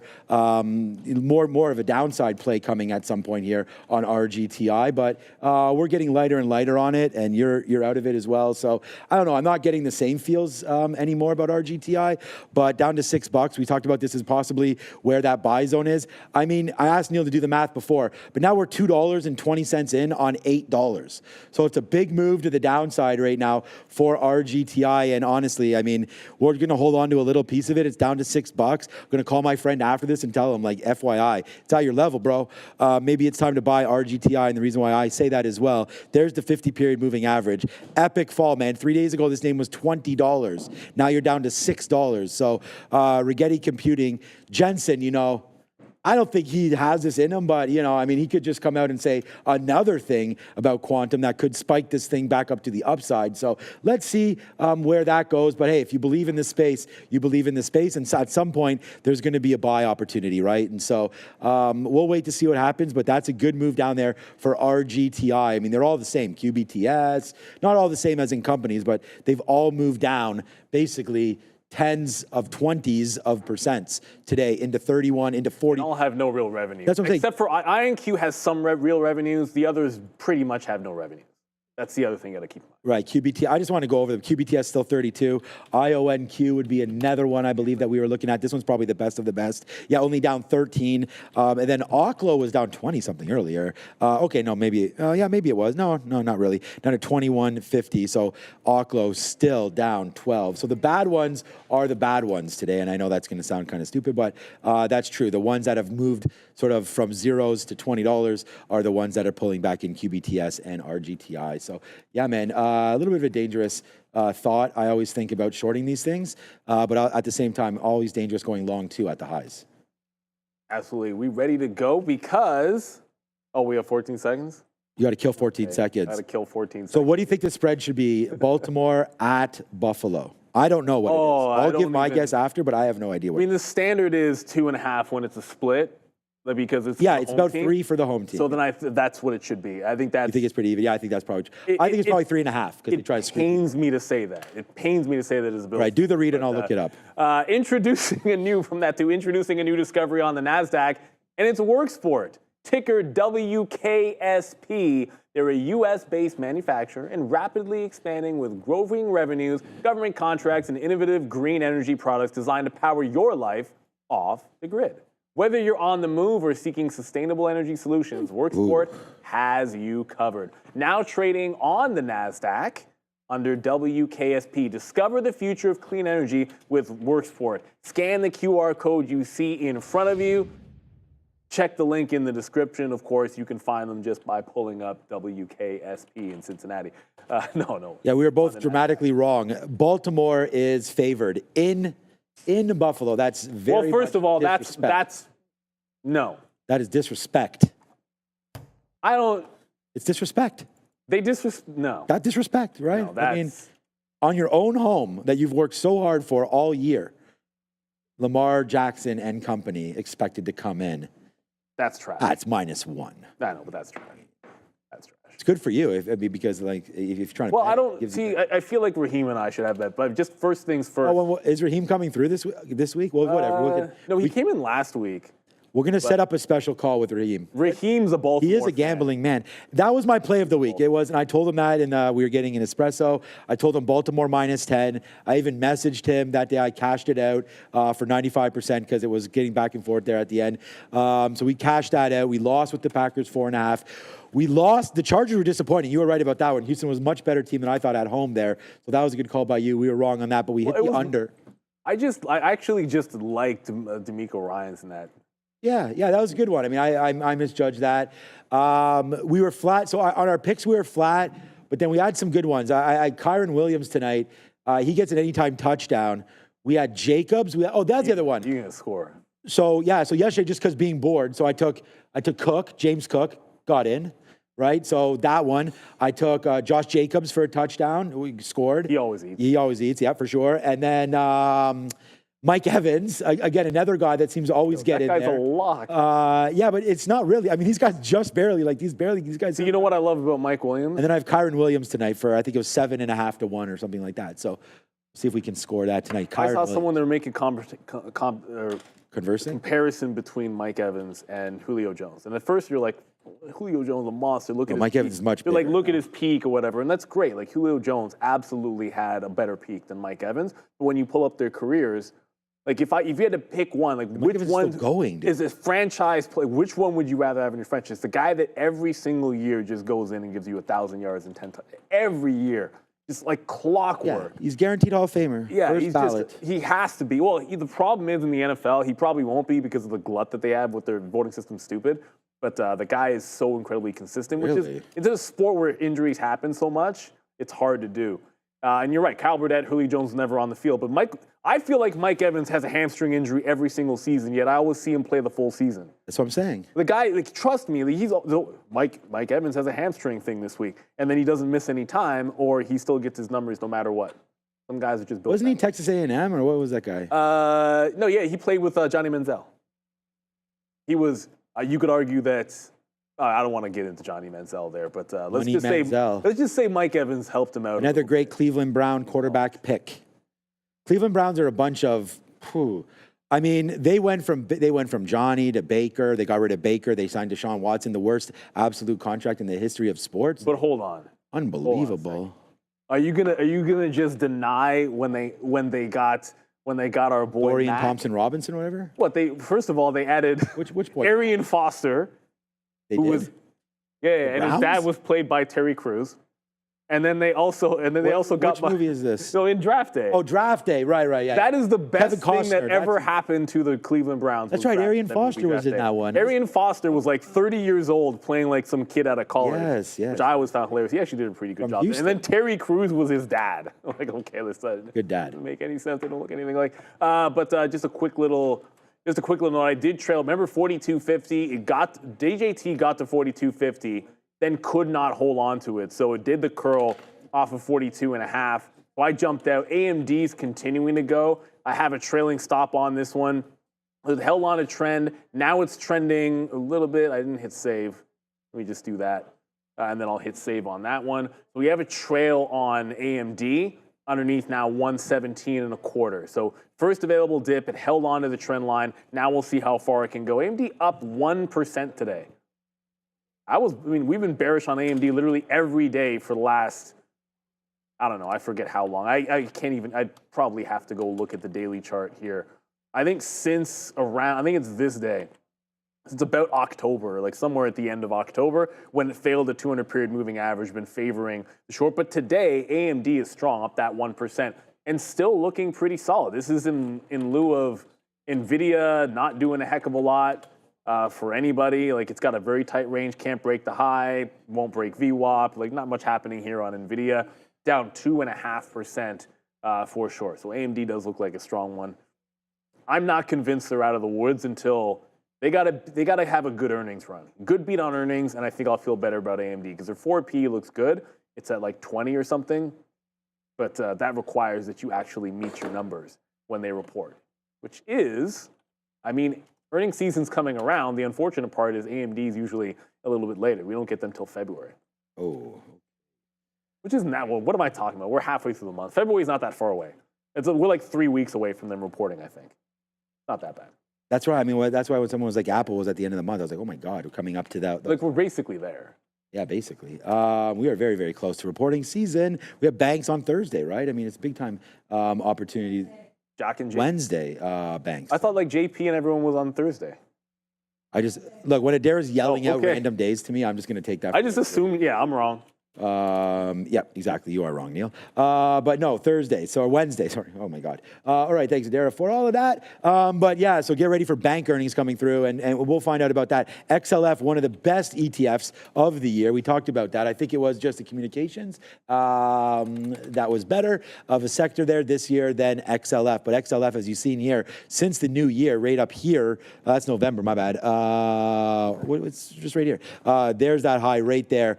We've been dripping down in again. So XLF definitely did not have a good last part of the year, but definitely a name to be watching out for here in XLF. We just got filled on TQQs again to that bottom. So watch out for bank stocks. I mean, if we do get a drip down, I like this space. Again, instead of individual names, but we always do get kicked off with JP Morgan, Wells Fargo always there as well in the beginning. JP Morgan up 1.65. And again, looking healthier, a little healthier than the ETF, still above the 50 period. I think JP Morgan. And again, just to talk about bank setups and things like that, like to me, this is set up again right now. Like you just bounced off the 50 period moving average. This looks like a break higher. I would say watch out 250, like grab some 255 calls or something right now on JP Morgan. I think we can get up to that level, break through and go. Generally does not happen on earnings day. You could get a float back in there, but look, man, nice move, then just straight up and hold the bottom. So yeah, looking to me like it's fine. I mean, hard to predict what's going to happen on earnings, but that to me looks okay there for Mr. Morgan coming through. I think you got to, and also look for some banks Captain that have, Morgan. You want them to have exposure if they can, ideally to M&A, which will be big this year. You got IPOs coming back as well. I think that's going to bode well for Morgan and Goldman Sachs for sure. So there's the trend broken on AMD. You'll see I'm now out of AMD. So first available dip after the high of the day break, got us the 88s, and then it just trailed out there at 30s. So you can see it goes trend up. It doesn't mean it's necessarily dead or anything, but you probably want to hold on to some kind of a 75, 80 level on the way back in here. Oh, Mara got real close. Come on, Mara. So close, but did not get there. Come on, futures. All right, I guess maybe it's not going to get to 80s on Mara. Let me double check. Bitcoin's right at 92, so we're still at that 92 area. It doesn't look like we're getting into the 80s on Mara. I'm going to take a shot here in the 70s for a reload on that. Diamond said today, BTC is a scam. He always says that, and then goes and builds on it. Yeah, it is what it is. I like Jamie Dimon, but wow, the head of the world's largest money center bank says Bitcoin is a scam. Well, yeah, exactly. You have to consider. Put it on the bottom. You have to sort of consider the inherent bias. Right. Billionaire guy says Bitcoin scam. Yeah. Okay. Maybe doesn't want anybody else reaching. Well, he wants that status. You know, bring it down, and then hater opportunities. All right. How many clients does he have that are short MSTR? These guys are. How much you want to bet the biggest shorts in MSTR probably? MSTR is probably going to blow up soon to the downside. The levered ETFs. Okay, so there goes the triple Qs, man. Shout out Adam DeLue. Shout out to everybody out there. That's a real one. We keep on talking about that because futures, man, and these trades, like I've had like 5 real simple trades, man, today, and this was one of them. And I really like this new format of just chilling out and making sure that we find the best trades for everybody. And if they don't work, they don't work. You know, we take those responsibilities, but talking about them, watching out for trades, and really putting them on and being comfortable doing that. So yeah, for me right now, big time here alert on TQs. I am bidding 18s as well. I mean, we just got a huge move. Like, this is what I mean. We could have reloaded it, but again, that's not like, we've done enough work and we've done enough research in this game to know that often when I'm reloading stuff, case in point, SMCI, like we're wrong there. We tried it. It was right, but it's a good thing we didn't. Look, I mean, it looks like because it came back fine, but if we had reloaded in and around here, I still would have stopped out here. So I just would have doubled the loss, and it just would have been a nightmare. So again, I don't necessarily like to reload if I think it's going to be, you know, a decent position, and especially if we still have a decent amount of shares on, which we still did there on the TQ. So now that it's coming back in here again, we'll note that we have about 10 to 15%, even less than that, because we are now getting filled there at VWAP. So there it goes. Huge move there to the downside. So again, another pretty well-traded stock, and just in the afternoon there is the TQs. I was seeing XOM just got upgraded, so let me just have a quick idea here on what that is. Trading higher, Truist Securities, price target raised $2. Randy likes the name. We could talk to him about this. I mean, whatever, $2. At the end of the day, that's not going to move the needle. I just wanted to see what XOM was doing. Another one, I mean, a good one right there, as we'll go this for Ozan and for anybody that wants to, you know, shout out long oil positions or energy in the space, because you can see right here, we do have a nice little trade happening on XOM. That base of 106, right? It's been here for a couple weeks. It looks like it holds again, and there's the bump back up. I would always, whenever you're underneath here, I always think there's some fading opportunities to come through. But for right now, XOM definitely on radar right now, trying to break a little bit higher there, XOM. Yeah, I do like the look of, I think energy probably gets some kind of a bounce after the inauguration. I just don't know. You might have to time it right. I think things could take a little bit of a while to materialize. I think Oxy looks good because you got like the nat gas side of it as well. I think the nuclear plays are still going to be fantastic. CEG kind of went out of hand there. We stopped looking at U.S. Steel and all that. Remember there was a move on X before? Well, it didn't really follow through. Oh, it didn't? Here, I'll show you. I didn't look at it. NVIDIA's barcode. I still like U.S. In a general sense, it's up 7%, and I still think, like, if a deal gets, not a deal, if a legitimate offer gets announced from Nucor and Cliff, I think that could be interesting. But so far, all we have is they might make an offer, and it would be in the high 30s. So like that's all we got going on in U.S. Steel. It lost VWAP. I mean, I had like 2 trades on it, and that's pretty much it. And it's underneath VWAP as we speak, but it's still going to be on the radar. Volume, 26 million in volume. I think if it can do good volume tomorrow, it's certainly a possibility for me. But yeah, like I'd like to hear an actual announcement. I'd love to see if Cliff is actually going to do this with Nucor, because that's a bit of a difference. Like there's some animosity between U.S. Steel and Cleveland-Cliffs. So I guess maybe it's a higher probability they do a deal if Nucor is involved. Also, like Nucor looks like a pretty. Well, they wanted to sell off one of the subsidiaries. Well, I think that's the thing they were going to have. Part of like, yeah, you do this, we'll do that, and then we'll both have a piece. So. Seems like some antitrust issues, or at least should be. Combining those 3, but. Maybe that's part of it. Maybe that's part of it. If they divest, then maybe they can get it done without sort of. But again, heading into the new regime, we'll see there on January 20th. Does that lead for better talk and better surfacing of regulations being a little more limited? I think so. And what kind of, that's what they're all talking about. And then what kind of deals can get done moving forward on that front. So I like this name. Pay attention to that. I like this name. Thank you for the super chat. Don't fight the Fed. I wonder if Trump will get as many views as the Super Bowl when he releases the UFO files exclusively on Truth Social. Could run for weeks. Well, I guarantee you it would get some serious views. More than Super Bowl? I don't know. Like it won't get more than the Jake Paul-Mike Tyson fight, but you know, maybe more than Super Bowl. Yeah, you never.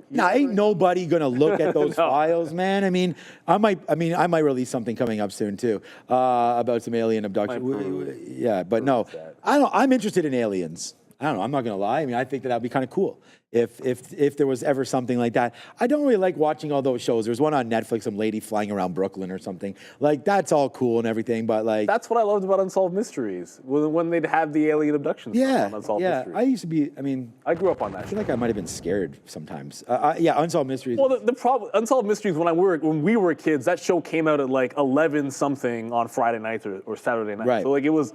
You know, it's like you're staying up past your bedtime to watch it. I don't know why we're on. Hey, what's up, Adara? What's up, Adara? No, so I thought it was always scary. It had that creepy music, and then Robert Stack's voice was always that way. I think I'm getting chapped lips around here. I don't have any. It's drying Damn here. it. DJT just tagged 43. There's size on the offer here on DJT. Don't worry, my guy. 50 thou on one gateway, like another 40 thou on the other. So about 100,000 just sort of chilling out at the 43 level on DJT. Signs was not a scary movie, Bilbo. I like M. Night. M. Night's had some good movies.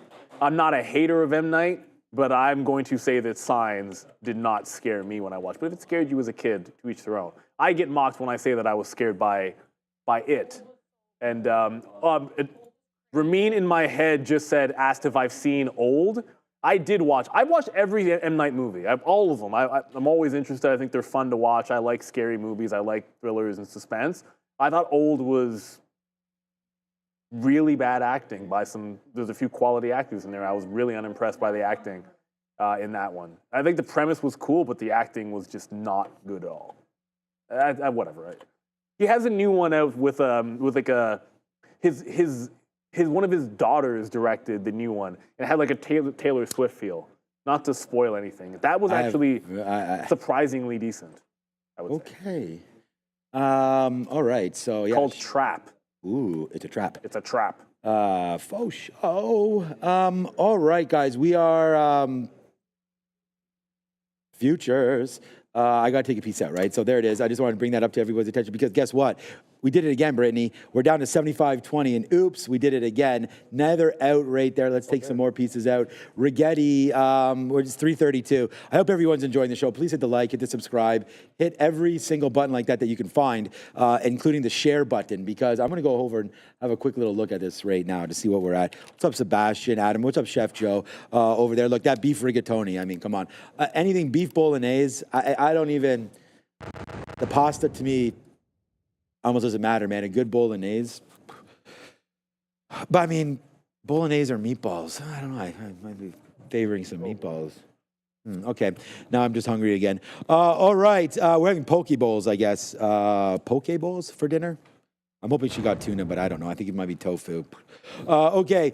Right here. How many people? What? Well, that can't be right. I have to refresh this. Over 4,000 watching, 7 likes. Okay, that definitely is not right. So we're just going to hit a little bit of a refresh right there and have a quick look. 443. We might as well. Hey, where's the cut the stream?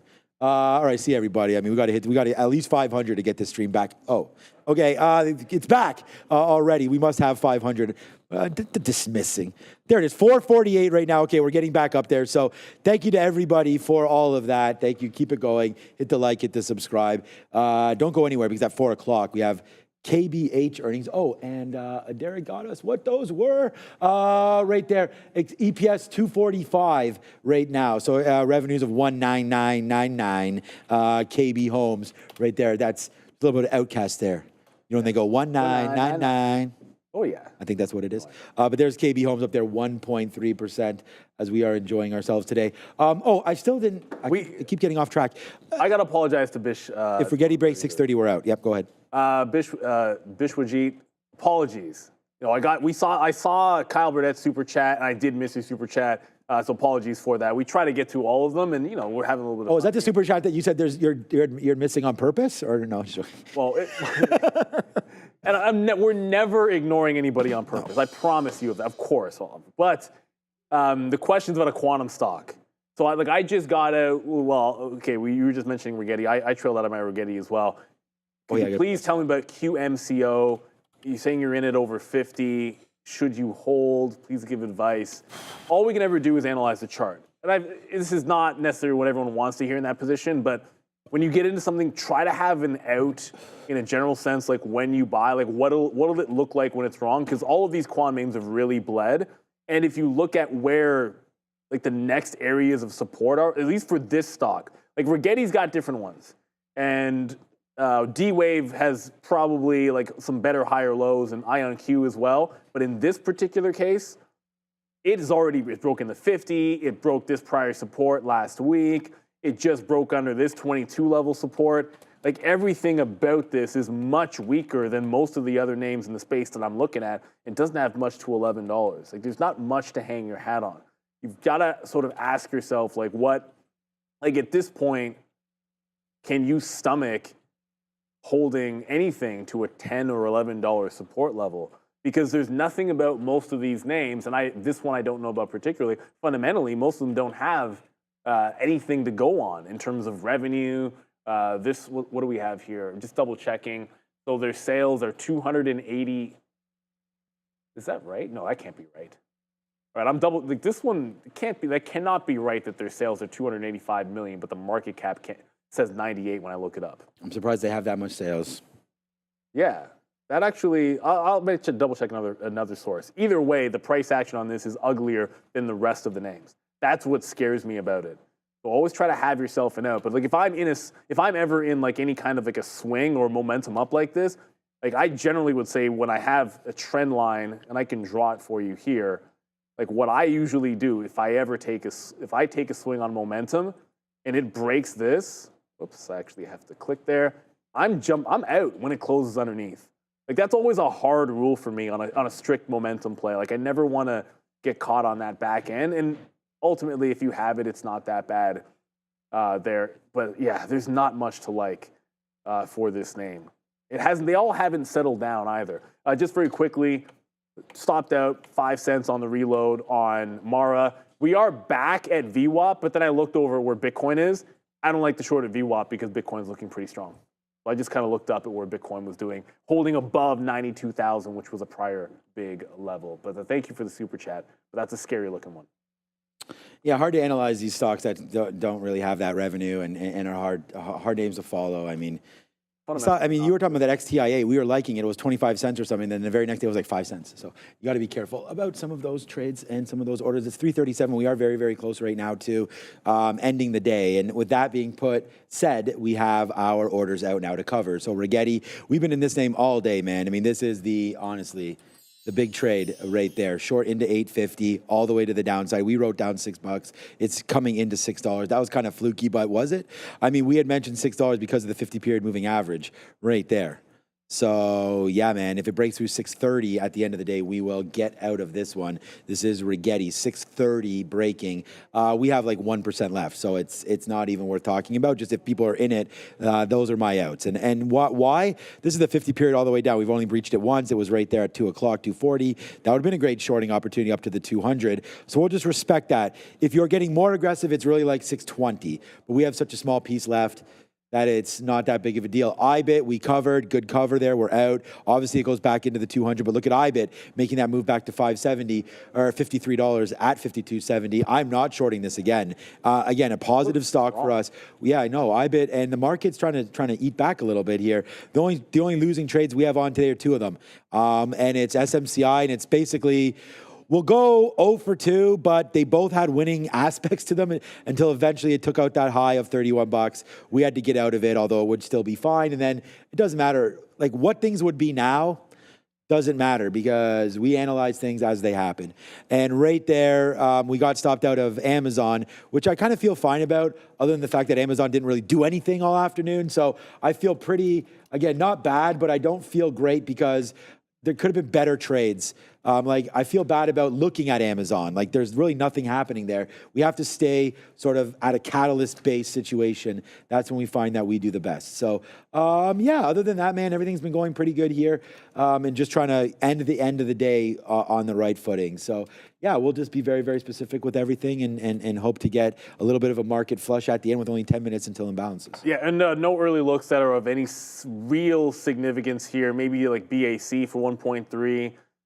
Some penny stock there, but that was from the morning. And CEIX, which I've never heard of, has $1 million to the buy side. Probably worth looking if that actually has any volume. Oh, we just got another super chat in there now from Vasil Momentco. Guys, can you please take a look at SPY? You have called, but we have data tomorrow. Any advice? What is tomorrow anyways? What do we have tomorrow? What's the EP? It's PPI. It's PPI, right? Okay. Whoops. Gotta put the I there. It's gonna sound silly. It's hilarious. I just keep looking at DJT, by the way, 22%. It just keeps on going to the upside. What? That's what we forgot to look at. DJT is absolutely flying. Ari Pages, be careful shorting that thing. DJT does not seem to have anything standing in its way. But if you look, the SPY doesn't look good. And I'm not telling you anything you don't need that you probably don't know, but we've broken, I think you've broken the 50 period, but you just broke a recent upside trend. Kind of if you slap a trend line here, it doesn't, either way, you're breaking a trend line. I don't have to draw it for you. And a retest of at least 570 and then 555 would be a for sure go zone for me. But I think you've just turned the trend around. I like the fact that it's bouncing and closing flat, but unless you start to get buyers above that close price from Friday, then all you've done is like come back to square one and you have an inside consolidation on what seems like a trend reversal. So I think tomorrow is going to be key. Like it's almost like an over-under at the prior close from a momentum standpoint. And a lot of stocks are setting up exactly the same way, where they've managed to get a bounce without any follow-through. And I think that's something to watch. Like you bounced on NVIDIA, but no follow-through. You look over at Apple, yeah, you bounced on Apple, but no follow-through. Where's the breakout of the high? I could pull up. I'm pulling up Meta because I know it to be true. I actually haven't looked at Microsoft, so I can't tell you with certainty. But Meta, bounce, no follow-through, still holding underneath where we were, whether it's Friday's close or whether it's where we were sitting at the open. So without that, I guess, secondary push, all it was like the dip buying off of previous support or off morning lows with nobody really that interested in holding it out and buying it up like crazy in the afternoon. So all we've done is hold the highs, which is good. I'm nothing against it, but the breakthrough just hasn't been there. Right. Okay, so yeah, we're getting 352. I'm just trying to get it all figured out. We did take another out here on the TQs. It just hit 30s or so. Oops. Just hit right there, 37. So we take that out as we're really holding this 200 period moving average. So let's just put this all to bed now. Get in and out of these trades, and that's that. So right now, probably nothing else. We have the Rigetti, and I heard we're going to go to Adair, but when we're ready, I guess, we'll go over there, and we are now ready. What we're going to do here is look at one of these new graphics here from Trader TV Research. This one I piloted a couple hours ago, but now we have the completed version and it has been posted on X. So I'll put that link in the chat. Basically, this is the weighting of the NASDAQ 100, and this graphic includes the logo of every company in the NASDAQ 100 as of the close on January 10th. So you can see here the smaller logos at the top here of the screen are going to be those companies that are like smaller weighted. So ARM here has the smallest weighting on the NASDAQ 100. Then these companies here in this sector are going to have some of larger weighting. So Palantir, Booking Holdings, Honeywell, all pretty highly weighted. Now, of course, Apple, the highest weighted. A lot of these Mag 7s in the top 10. But Costco and Netflix pretty strongly weighted as well. These companies in this, I guess, area here on the bottom left of your screen are companies that have pretty high weighting but aren't necessarily in the top 10, like Adobe, Intuitive Surgical, AMD. Pretty interesting stuff. Definitely make sure to check it out at TTV Research. This is one of our new original infographics, guys. Nice work, Dara. Yeah, we really like those. And again, it just helps you visualize, sort of the components there. So always know what you're investing in. I mean, I think that's the most important. You could love the NASDAQ, but if like you're noticing that, you're not big on Microsoft, well, if that's going to be the third holding there, regroup basically at that point. But yeah, shout out to Dara. Great work on those. So if you're in DJT, DJT just did its heaviest candle of the entire afternoon, basically. I'm not going to, I guess you can find some bigger pullbacks earlier in the day, but it just pulled back off 43.30 or so, right back into 42.6. With only 5 minutes till the imbalances go, I mean, why not have this one up? Like, there's no early look imbalance, but I mean, it's moving a ton. Like, wouldn't surprise me. Can't remember the last time I've ever seen DJT on the locator, but it wouldn't surprise me if we got a little bit of action on this one. So this one, it broke out to 42, went further than I was expecting it to go. Late in the day, this is sort of why I'll always trail when it starts to break a trend, jump out, because you never know which trend line break is going to be this one in the afternoon. Like, I don't know. Like, to me, when it did this parabolic move up, well, that candle could have been a $1 candle when I trailed out and only went 20 cents. Well, this one's going $1. I have no idea. You just know that it's on trend until it isn't. And if it breaks a trend this late in the day, I usually want to jump out. There was also apparently Funware was going, so I was told, or at least I saw people in the chat, worth keeping in mind. And I forgot about this, but if we see this happen again tomorrow where DJT catches a bid, sometimes if a stock on sympathy tries to go but can't break out resistance, like Funware here at 6.25, DJT keeps on power and we see 45, 50, all that good stuff, and Funware can't break that top, And the moment DJT curls and you can short a sympathy stock off of an existing resistance level, I'm all for that. So I'm probably going to have this one up tomorrow, probably have to pay for locates, and then we'll see. If DJT goes running again, this would be the thing I'd look to play a sympathy short on. Not much movement, like 12%, still pretty good compared to 21%, and it didn't break out. This plays both ways, though. If it does break out at 6:30 tomorrow, then you got to be willing to go into the long. But as long as it's underneath resistance, then I want to play curls on DJT or on this off of moves in DJT. Wow, this Bitcoin move is not messing around. I noticed that too. Like Mara doesn't have a red candle since we got out of it. This is program buying right now on, like this is Mara. Get out of Mara. It's program buying to the upside. Where's my IBIT? IBIT probably exactly the same thing. Here, load. Yeah, just program buying. Caught a little bit of a right-hand turn. Oh, Jamie. What's Jamie doing? Oh, Jamie Dimon. Yeah, well, that's the thing. The minute these guys start talking, you know what about it is when Bang, it's bang. popping. You know, it's like, that's program buying. come on, man. So, oh no, I don't like this. I'm going to read this. I have no idea what it says. I just sold 401k and house. That's where I said, oh no, and have cash for a crash. 08 rerun. That's a little. I'll thumbs up because like bold move, aggressive. But yeah, do not. You know, not financial advice, but like don't refinance your house, hoping that there's a crash coming. But hey, if you're sitting in cash, I mean that's okay. You know, you can. And again, not a bad move. I mean, there was one guy there that sold everything off, and he went into all Bitcoin, and that was like when it was somewhere in like I think it was the teens or 20s. The things you don't know personal financial situation, like where you're at relative to retirement. There's lots of factors in there that would change that type of a decision. But selling your 401k and your house could go into all cash. I mean, I'm not sure what situation, like, I don't know how old or not Be Free is, but shout out to Peter Schiff as well with gold. I would say if you're going to do something like that, then you may want to hedge a little bit and don't go all in on something if you're going to go into all equities. Gold seems a bit extreme. Yeah, it does to me as well. But like you said, to each their own, and everyone in different investment time horizons. Yeah, well, that's the other side. Yeah, gold. Again, we talked about gold going on a little bit of a run there. We did this, I think it was on Thursday or Friday, I guess. Yeah, we did the recap show this Friday, and we had mentioned gold. So just a little look there on what that's been doing, a nice little pullback in. I think at this point, maybe there's now time to put gold into your portfolio. It's had a nice run. It finally started moving into last year, made a high of 2,600 per ounce into November, October 30th, then that dripped down. So I really like this name into the 230s. I think gold, there is a spot in your portfolio for that now. GLD, again, good hedge against inflation possibly, and political unrest, as we keep on saying, with just a week away. And then, I mean, it's no surprise that today we start to hear, I don't know if it's all smoke. I mean, I don't know anything at the end of the day, but President Trump has said that, you know, you guys better be out of basically Israel, and that not out of Israel, the whole confrontation settled by the time he gets in, or else. Netanyahu, I think his words were like, or else. So I don't know. Netanyahu pulled out of visiting, right? Pulled out of coming through for the inauguration. Like he was going to come and then he pulled out based on a video that was posted. Well, Netanyahu is something else as well. But there was a question about program buying. Like, what does program buying look like? Getting out more futures. This is one of those that, like, you know it when you see it. Like, I'll only ever say that's program buying when it's obvious. Like, to me, when it's a linear move up without pullback, unabated, and notice how it's like big candle, big, and then it slows down as it gets a little bit higher.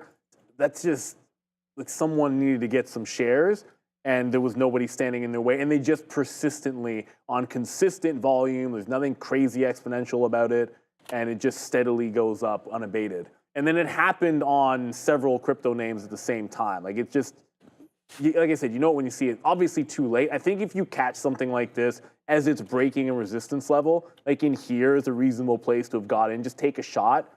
Like when it breaks this prior bar high, just kind of give it to that low, and then just sort of get in with a tight stop and see if it continues. 350 just hit till the bouncer. Nvidia, 3 million to the buy side. Boom. I don't know what SHY is. SHY there. Apple, 1.4 million to the buy side as well. Those are the big two. You've got HIMS as a sell for 100,000. SHY is nothing. Short-term treasury. Short-term treasury, okay. Instacart is there.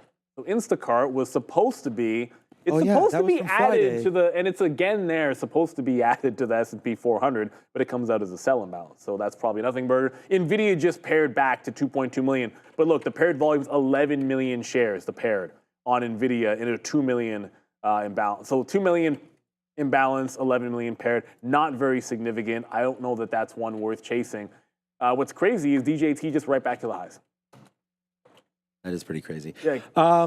Big movement there for DJT as we keep on talking. Yeah, all about that name. Continuously going higher and higher, it seems like DJT right now. Get that 351 in right now. We didn't trade a little bit differently, but we just wanted to make sure that we got out of our futures trade if it did go back up there to the upside. So you missed it because we have one little quick out here right before at 47, and then there's the out. Oh, we went short, and then okay, yeah. So nothing happened there. We had an offer, but that ran into our out right there of the futures. Good trading there as we just stay disciplined, right? We stay like into what we wanted to trade there, and that is the futures trade. So good trade at the end of the day there. Now we'll just wait to see where we can go now with NVIDIA. Nice little turnaround on that bump higher. Rigetti's going to close at $6 flat. Our stop is still 620. Like, I don't know if it hits it, it hits it. But for right now, that's where we're going to try to stop out on RGTI. We're running here. Yeah, the market's running. I mean, what was that imbalance? Tesla 400.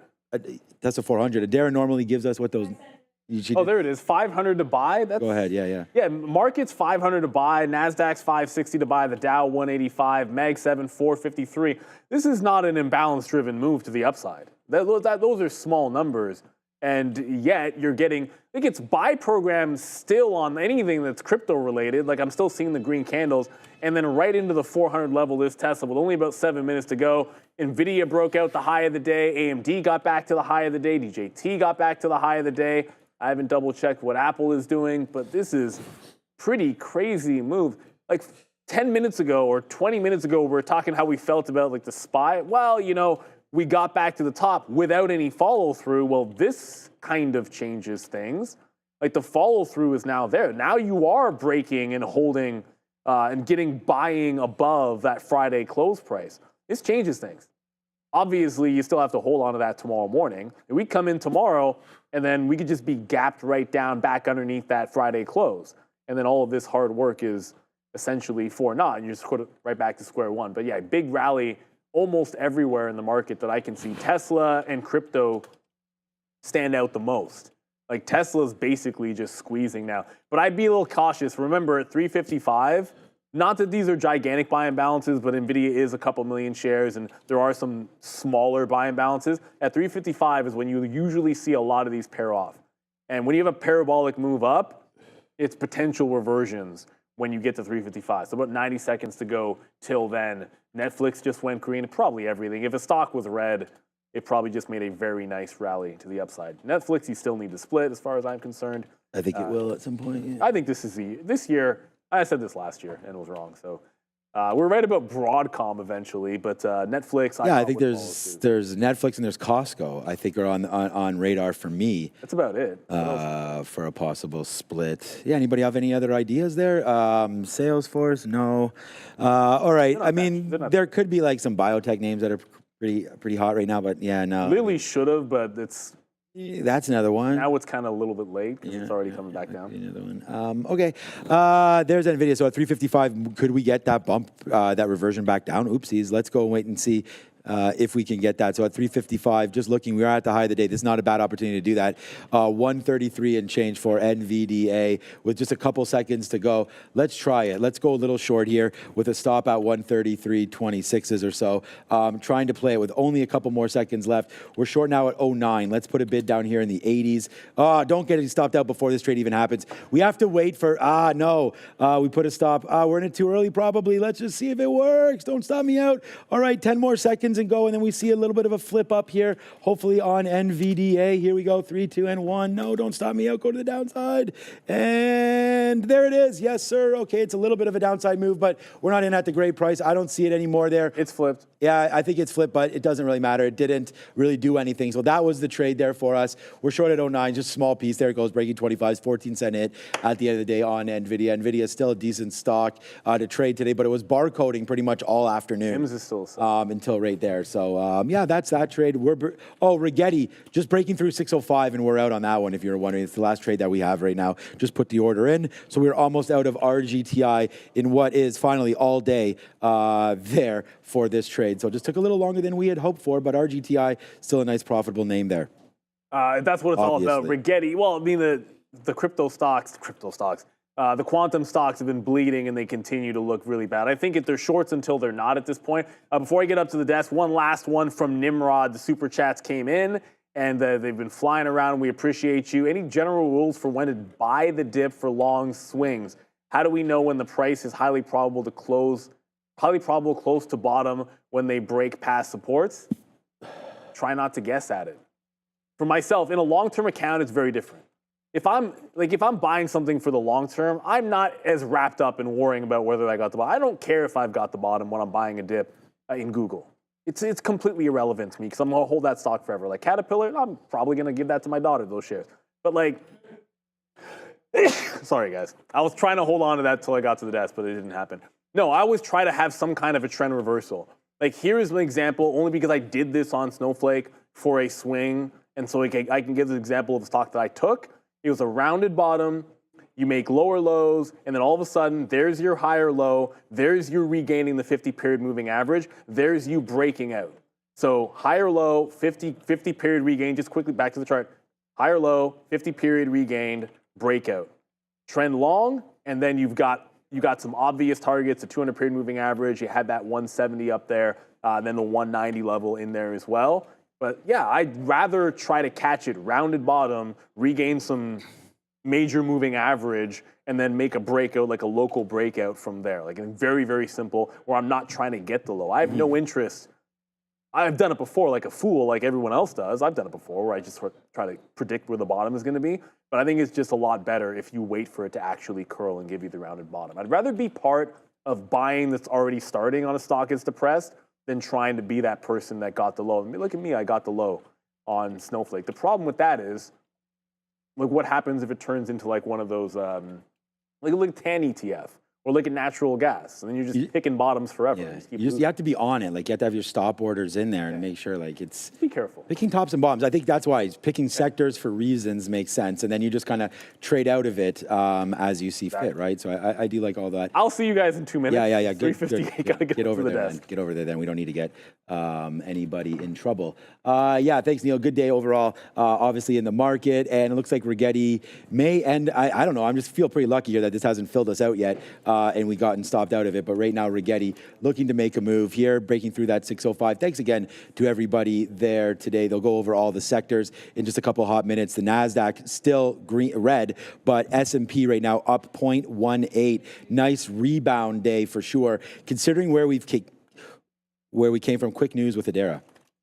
EIX here, Edison International. Looks like this is actually a wildfire-related play here. They just announced that their cap for the California wildfires, their liability cap, is going to be $3.9 billion. I only mentioned because we do have actually a little bit of a spike in downside volume as we head into the close. They also have RVOL of about 10. So EIX could be a play to watch tomorrow, down 12%, guys. Tomorrow's trade today. We used to have a segment like that. I do like that one. Tomorrow's trade today, EIX. That makes me think about the insurance sector right now. And we wanted to say, prayers up and all that stuff. I mean, I feel like it's cliche at this point, but to everybody there, I don't even know what the situation currently still is there in California, but hopefully if you and yours have been affected by it, we hope that it's been minimal and I know that's not the case for everybody. So sad situation there. The insurance ETF right here, KIE, nice downside push with only 30 seconds to go right now. We'll get Adara on the bell in less than 20 seconds right now. And if not, maybe Joe. Oh, here goes Adara right now coming back in. So, all right, I got to get on that. It's been a great day. KB Homes, I think I looked over, was the best earner or market cap there today. All right, there it is, man. With only 4 seconds to go. This closing bell brought to you by Trader TV Live. You found the best. Hit it. And there it is. Oh, brought to you maybe by Hive also, as I see it there right now. Hive, go check it out, Hive. Get in that blockchain space. Rigetti, there it goes. Now it gets stopped out right there to end the day, right at close on Rigetti. Good trade to end that, closing the day at $6. Could be a play there for tomorrow. RGTI as well. Look, thank you so much, man, for everybody. Thank you to Bears vs. Bulls. We back tomorrow. That is for sure. Andre, Fabian, Ramin, Brendo, Big Joe over there, Sharif, Neil obviously at the desk, and Adara. Want to thank everybody. Thank Obi again. Always thanking everybody and Bears vs. Bulls, and most importantly, all of the viewers. I mean, we can't have the show without you. We're setting records every single day. That may or may not be true, but I want to make sure that everybody hits the like, the share, all of that, and make sure you join us tomorrow. I mean, today, Apple short, Rigetti short, IBIT short, 3 trades taken on there. Good trades. We'll see if we can do it tomorrow. But without any further ado, you're tired of me, so it's over. Somebody else you may be tired of, Neil, but we got Adara as well. It's the market recap show, the funnest show on the stream. So let's go over now. Thank you so much to everybody. I'll see you tomorrow at 8:30. Ciao. Thank you so much there, Sean. Great day today. This market recap show brought to you by the program buying on Tesla, Bitcoin, and everything crypto related. What is going on here? It hasn't stopped. Tesla's at 405 now. This has been unabated. So right at about just after 3:30, you had Tesla start going, and you can see here on a 3-minute chart, there was one little checkup right at resistance at 396, and then everything else has been blasting to the upside. I'll throw up IBIT for you here. Same time, same move, right back to the upside. You can pull up MSTR, MicroStrategy.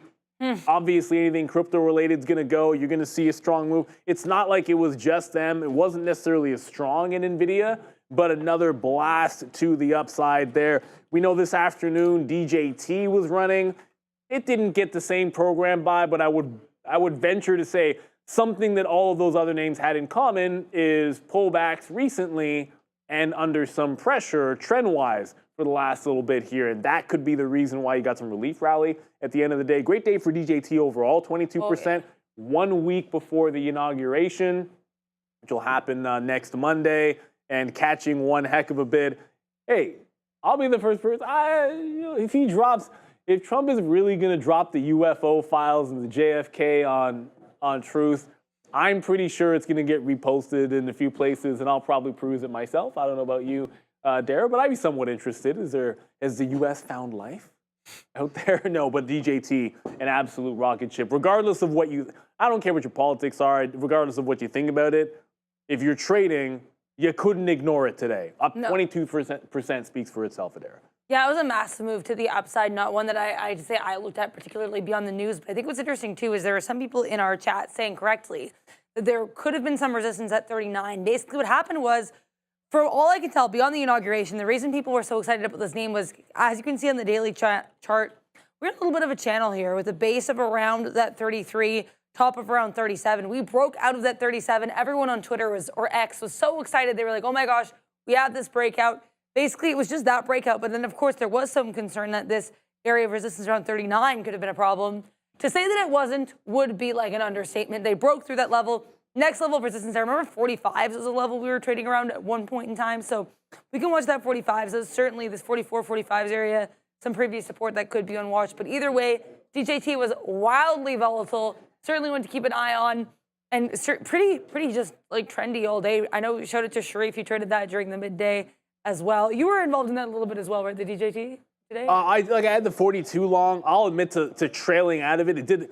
Anytime in the afternoon, we told to talk about this. Like if I get something consolidation into a break and it does a parabolic candle or like a big breakout candle, I always want to make sure it's going to hold on to the trend because sometimes you get that flush move in. So I did trail out of it after the first 1% move, and then it ended up going another couple of points after that. But it's always tricky. Like it's a lot easier if you find a trending stock. And shout out to everyone in the midday. Sharif was on this one. If you find a trending stock, it's a lot easier to have it going into a high of the day than it is to take a high of the day break. Because when you're taking a high of the day break, you never want to get trapped in a reversion. Now, in this particular case, it ends up holding. Even when it did a bigger dip, it ended up holding. But to give you an example of what a reversion can look like on a stock late in the day, like this Mara was a short all day long. Well, look what happened when this broke trend. Like I was in a Mara short most of the day. Well, it broke trend here and just unabated back into the upside. Yeah. So like it is going to happen from time to time. And DJT is an incredibly impressive stock today. No question about it there. I do want to, just talk about some other names that came out or some other sectors in the market that look pretty good. We hinted at some strength in the energy sector. XLE getting right back up a couple of points, back into the 50-period moving average, but a few things that we sort of talked about XOM worth watching. That's back at its 50-period moving average, as well at the 110 level. One of the other names that I tend to like, and we are talking about the nuclear energy space, that CEG. So look, you see oil names to the upside, but Constellation was an absolute rocket on that acquisition on Friday. Oh, huge. What goes up must come down, and all of it right back. Like I thought this thing, okay, whatever, Constellation just resuming the upward trend. One of the best stocks of 2024 is doing it again. No, closing on the lows back underneath the prior high. Suddenly this sucker looks like a false breakout on CEG. So not all energy is the same, obviously, some of these nuclear names. And I was expecting when you make an acquisition, why was it up so much? A lot of times that'll actually bring the acquirer down. And CEG taking it a bit on the chin, down 8% today when it was such a strong day for a lot of energy names in here. Financials having a pretty decent one, a little bit of a bounce, but that's not necessarily breaking the trend yet. The good news for the financials is if you're trying to break this downward pullback, pretty good coming into earnings season, which I mistakenly said we had to wait till Thursday, but we don't. We don't. Wednesday morning we'll get JPM, the ones that usually perform or report the first day. Usually we get these Friday morning. We actually get them on Wednesday morning. So it'll be JPM and Citigroup for sure. I'll see if there's any others. I know on Thursday we do get a couple other banks. Most notably, we're going to be getting Goldman Sachs. But yes, on Wednesday morning to confirm, we will get JP Morgan, Citigroup, and also Wells Fargo. And actually, Goldman Sachs changed theirs. They were supposed to be Thursday morning. Goldman Sachs now on Wednesday morning. They usually don't report the same day as JP Morgan. So that's really interesting. So Wednesday morning, to clarify, bit of a switcheroo here. Goldman Sachs, JP Morgan, Citigroup, and Wells Fargo, as well as BlackRock, more of investment, but still on watch. Then Thursday morning, we will still be getting one other bank here. It's going to be Morgan Stanley, also Bank of America. But Thursday morning also has a couple other interesting names. One that I know I'll be watching, United Health. They're reporting Thursday morning, so that's going to be all eyes on that. That is absolutely my type of ticker. I've had anchors on that from the shooting. So United Health is going to be on my watch, but Taiwan Semi as well. So Thursdays, I think, when things really start heating up. Friday morning's not bad either, though. No, we love to be back in earnings season because for traders out there, it just gives you more stocks that have the potential to trade in new ranges, right? So there's nothing wrong with range-bound trading. Support and resistance is fantastic, but it's even better if you're breaking through new levels, like what we saw with CEG, and then you can get a false break and a potential reversal. It's worth noting that Tesla's still going, okay? Tesla's at 407 now, and there's nothing right now stopping it. This is unabated to possibly, I'm just going to pull up a daily chart. Like, I don't know where it can go, and obviously volume is going to start to taper off as we get into it. But if you go back a couple of sessions, there's a 411 level that was pretty big, and then if we really start going a 425. But this has just been incredibly impressive. There is yet to be a red candle since testing the high of the day here, going back to 345 on a 3-minute basis. It's just been super, super strong in here. I see Ronnie Boy mentioning SMCI earnings are coming. I love earnings season. SMCI is a name. There's a lot at stake. There's a lot at stake for almost everybody in earnings in this current environment because everyone's getting a little bit bearish.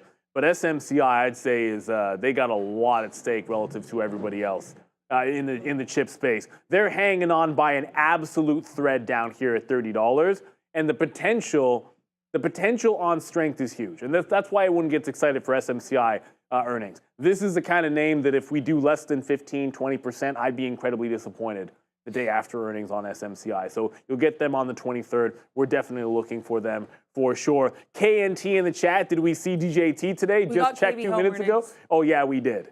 And DJT finally pulling back there. But KB Home is out? Yeah, so I'm still reading through all of these reports, but they said their revenues grew by 19% to $2 billion. That would be slightly above analyst estimates of $1.99 billion. Though it's always worth noting, huge caveat, sometimes the estimates I see are not the same estimates that are used by Wall Street as a whole. Usually at some point, people pick one estimate group they're using. Good night, Sean. But as of right now, I just have the ones I have. So $1.99 billion. They did slightly beat their on revenue.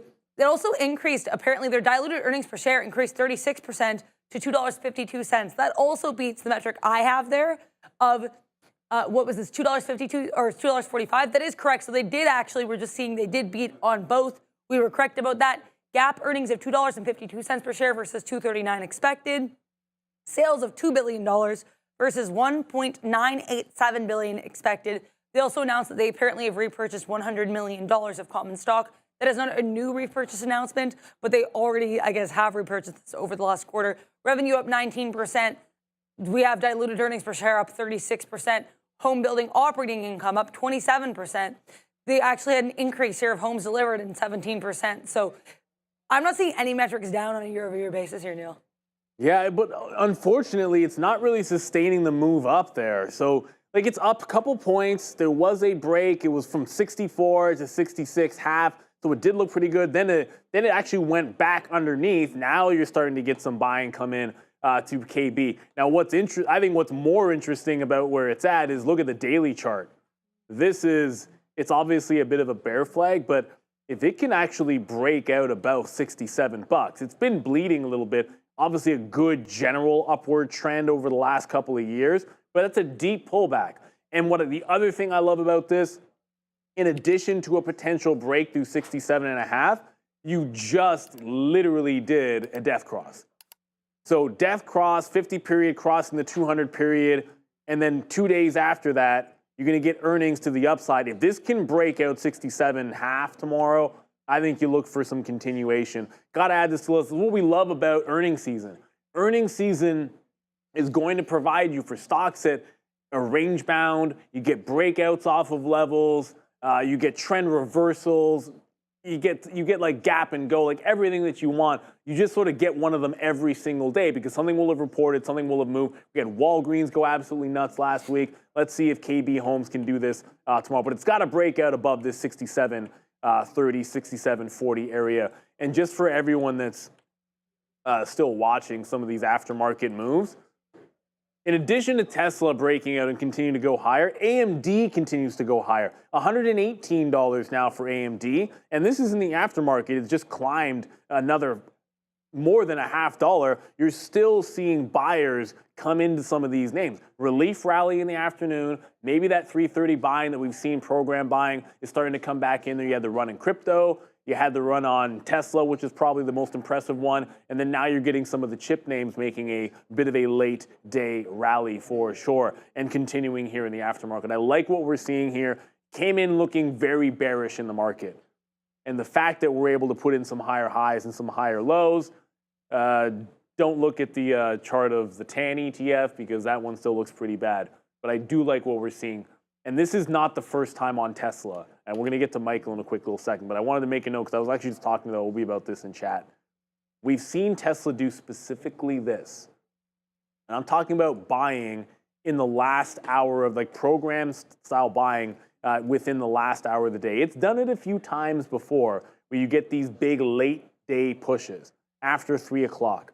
So we want to see if this is going to start to come back and we can resume some upward trend. But I like, you pull up a 60-minute chart, Tesla feels like it's trying to break this downtrend on a 60-minute. And if it can hold that 400 tomorrow, I think all systems go. Maybe we should be looking for continuations on Tesla. Been bearish for a hot minute. But you know what time it is? We got our good friend. We talked to him this morning. We get to hear his thoughts again for a little trader talk with the NOS boss. Yeah, let me hit the button. I always got to hit the button in there, Michael. But welcome back. Absolutely. Long time no chat.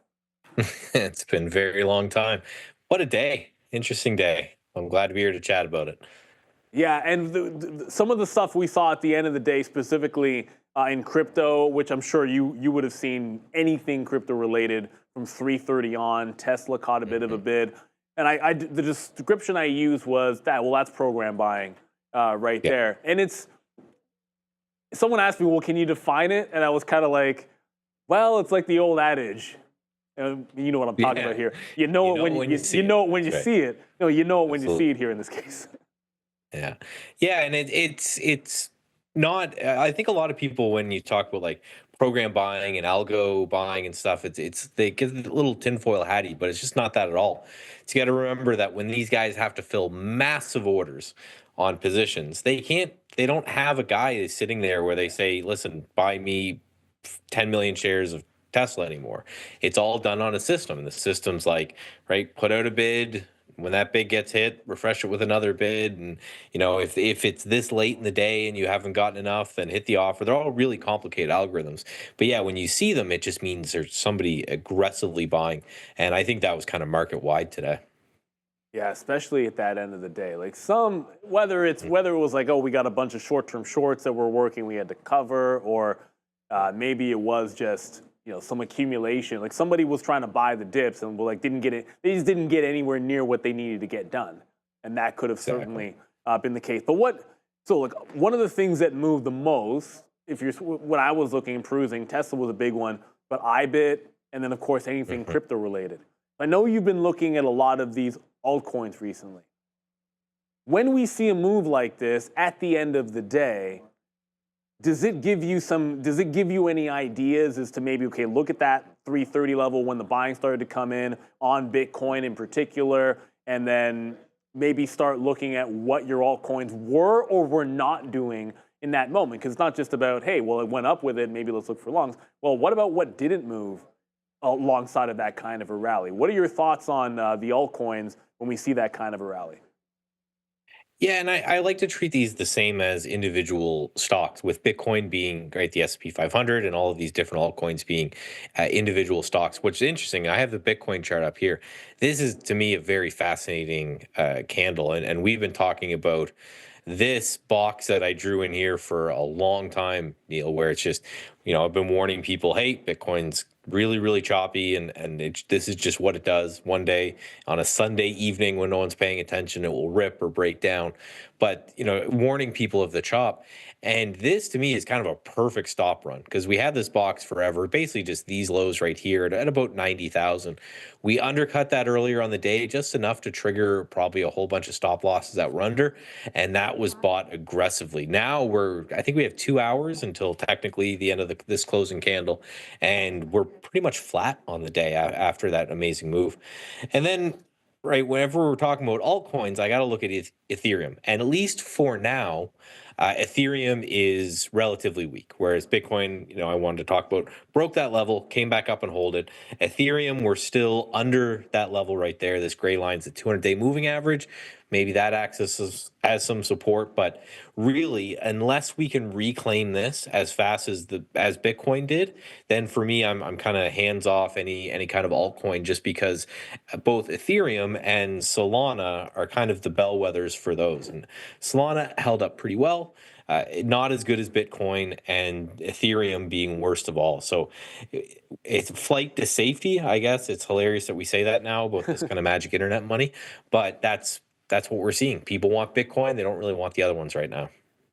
Well, I mean, you chuckle at the whole flight to safety thing, but like in everything, it's all relative, right? Like if you're in the space, there's going to be something that is that's going to be the leader, the best of breed, whatever it is that you want to call it. And obviously, Bitcoin is always going to have the limited supply, which I think gives it a big advantage. And of course, it's a first. It's everything else in altcoin. There's a reason sort of for that. On all of those charts, so you've got anytime you see a support level with a bottom wick like that, in a general sense, you're thinking reversal patterns. So my first thought is, okay, well, we end up with a close of a reversal, but the other side of that is, well, you need to have the continuation tomorrow. It's just that 1 day candle. And when I always say this to traders, if you see a candle on a daily chart, that's great. but the confirmation comes the following day. Like in and of itself doesn't necessarily tell us anything yet. And a lot of times you get over exuberant or excited when you get one of those reversal candles, and it can be completely irrelevant come 9:30 tomorrow morning. Yeah, and I have a very basic play that I have here on Bitcoin, and nothing huge, but this is just kind of the simple way I'm playing it. And it bodes to kind of what you were talking about as well, where if I have a buy stop over yesterday's high or over today's high, right, and then stop loss under its low. I think that's just going to be a pretty easy, simple little trade for me to make. If we get back to these prior highs, you can see the risk rewards too. If we break that, it could end up being a good trade. I'm certainly not betting the house or anything on it, but you're right. I don't really care too much about this candle, although it looks very, very nicely that we undercut that low and then bounce. But you're right. What I want to see is tomorrow, this turn around and go green. And based off what I'm seeing in the equity markets, you mentioned Tesla, a lot of these risk on names overall look good. So if I get that, that's going to be a trade. But yeah, you're 100% right. I look at that candle and I say, okay, if this occurs, if we break that high, then I think it might be worth a shot. If it just continues to sell again, there's 2 hours left technically in the close of this day. If it closes and we just end up selling and breaking down, then that means everybody who bought this wick to make this wick a thing, they're wrong and it's time to go. So most candlestick patterns are like that, where they need some sort of confirmation the following day in order to take a trade, and will be invalidated just as quickly. Yeah, exactly. And what's interesting is I was actually talking, someone asked me about Boeing, because Boeing had on the daily chart, it held like a 200 period moving average, did the perfect liquidity grab underneath it on Friday, and then today just did nothing with that. Like it didn't break, it didn't break through the prior highs to give you that breakout. All it did is sort of reverse the move in. Like no trade, you had a long setup coming after Friday, but then there was no long to be taken today. And sometimes that's okay. You can have an idea that you're waiting for, like maybe that breakout doesn't come, in which case you don't have to take it as well. Can I ask you about the Widowmaker? The Widowmaker. Yeah, no, and it's, look, UNG, almost everything, a lot of energy was strong today. Let's go that way. Oil names were strong. Talk of a ceasefire also in the Middle East, which is always going to be good news. We'll see if that matriculates there, but still holding some of this trend, still holding specifically UNG, that 50 period. So it's still looking pretty bullish, and you got a little bit of a sideways day here. I know this is a name that's done well for you off this recent bottom. This is a very long hold over the 50 period, I have to admit. The 200 period, I should say. The 200, not the 50 period. It's a pretty long hold. What are your thoughts on this continuation play? I'm surprised how well it's holding up. Usually it's rinsed people by this point. It feels a little different. Well, I'm glad it hasn't, because I'm still in. And just full disclosure right away, right? I always like to say I'm in probably a little bit of an uncomfortable amount of UNG, but I just found these boxes. I think they're great just to demonstrate the play here. But the idea was, just like you showed, we talked about this a bunch of times. The 200-day moving average was just a ceiling all last year for UNG. Just could not get over it. Every time it hit, it almost precisely just reverse entirely.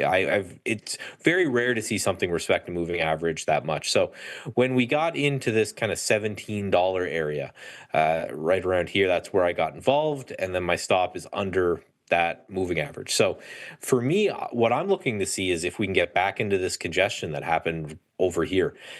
That's not insane that we would get back here. However, that would be about like a 6 to 7 risk reward. And that's really all I care about, knowing that there's about, 50-50 chance that I'm right on this. But it seems like it's a little bit too clean and a little bit too easy for the Widowmaker, which, me and Neil always joke about, but it's true. This is known as something that can very much hurt people. That's why I always say I treat it like a biotech. I trade it small enough that, right, I'm looking to double or triple or quadruple my risk if I'm going to take it.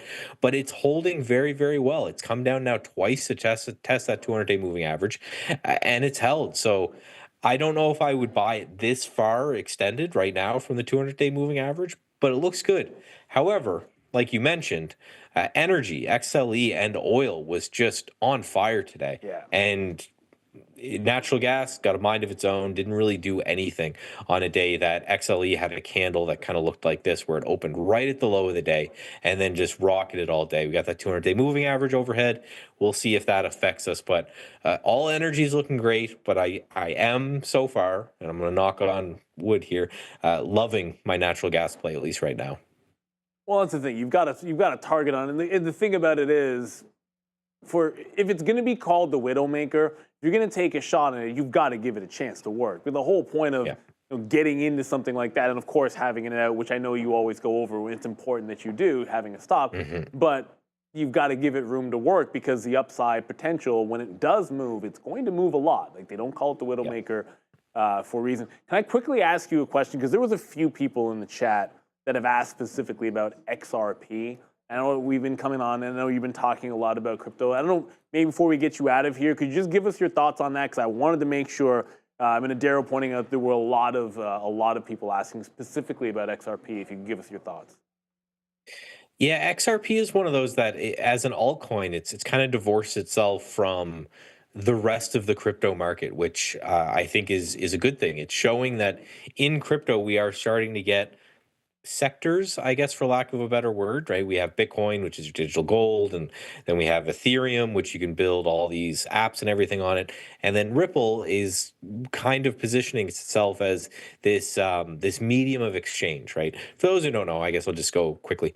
Ripple, the power of Ripple is that you can exchange a whole lot of money lightning fast for near nothing. I've heard people moving $50-60 million and it taking across borders, and it taking minutes and costing pennies, right? That's the whole kind of power behind it. But the story has been that the SEC has been fighting this for a long time.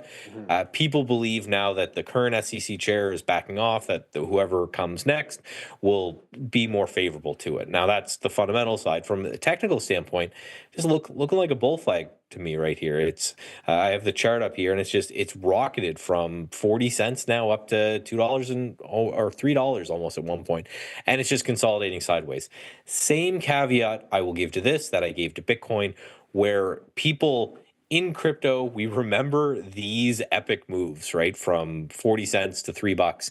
But then often we forget about this, where it's just years and years of absolutely nothing. Didn't go up, didn't go down, didn't hurt bulls, didn't hurt bears. What it hurt was the active trader that's trying to get involved, right? A big spike up here, and then it fades, and then it spikes again, it fades. A lot of this can occur. So the same as I did with Bitcoin, you can see I just drew a box around prior highs and prior lows. And I want to see some sort of volume and momentum and just an oomph, I guess, above or below any of these levels before I'm interested in it at all. I think that this could enter the same thing that Bitcoin could enter. I'm going to come up with a presentation, I think, for Friday, where I think the whole market could be like this for the next 6 months to a year, where we're just kind of chopping sideways. So I want to make sure everyone understands we can go up, we can go down, we can go sideways. And it looks like in a lot of these crypto spaces that we're in for sideways. So if you're a long-term person, that's fine, right? You just hold it and do whatever. If you're trying to actively trade it, then I think you're going to start buying breakouts. And like today in Bitcoin, people short at the breakdown, and that gets frustrating and it can chop you up quite a bit. For sure, but it does present you, at least as a day trader, I think you can look for those little, okay, well, if it does a false break of the high or the false break of the low, you can look for that reversal if that's the mode of market that we're in. So identifying, and thank you, Michael, identifying what phase you're in can sometimes lead you to a trading strategy. In that particular case, instead of waiting for the breakout, maybe look for those little reversion trades when everyone else is chasing those big breaks in every direction. See, you're giving day trading ideas even when you don't know that you're doing so. Michael, thank you so much. Well, our good friend Michael Nas from Satchez. Before we get you out of here, any last thoughts? Well, no, I was just going to say, and for those option nerds out there, remember, there's options now on IBIT. It's a little bit risky, but I know there's people out there that are selling straddles and iron condors and essentially delta neutral strategies that just make money off this crazy volatility as long as the price stays within a certain band. So there's now that option as well. And if Ripple is going to have an ETF, which I've heard rumblings of as well, all of these option plays will come out. And again, there's going to be fun to be had regardless of whether you're a bull or a bear or someone who's more market neutral. There you go. Thank you very much, Michael. The options play as well. He's got a little bit of everything for you and cannot wait to see what you have for us on Friday morning. So we'll talk to you then. Best of luck for the trading week and go natural gas for Mr. Nas. Let's hope so. Let's hope so. All right, take care, Michael. See ya.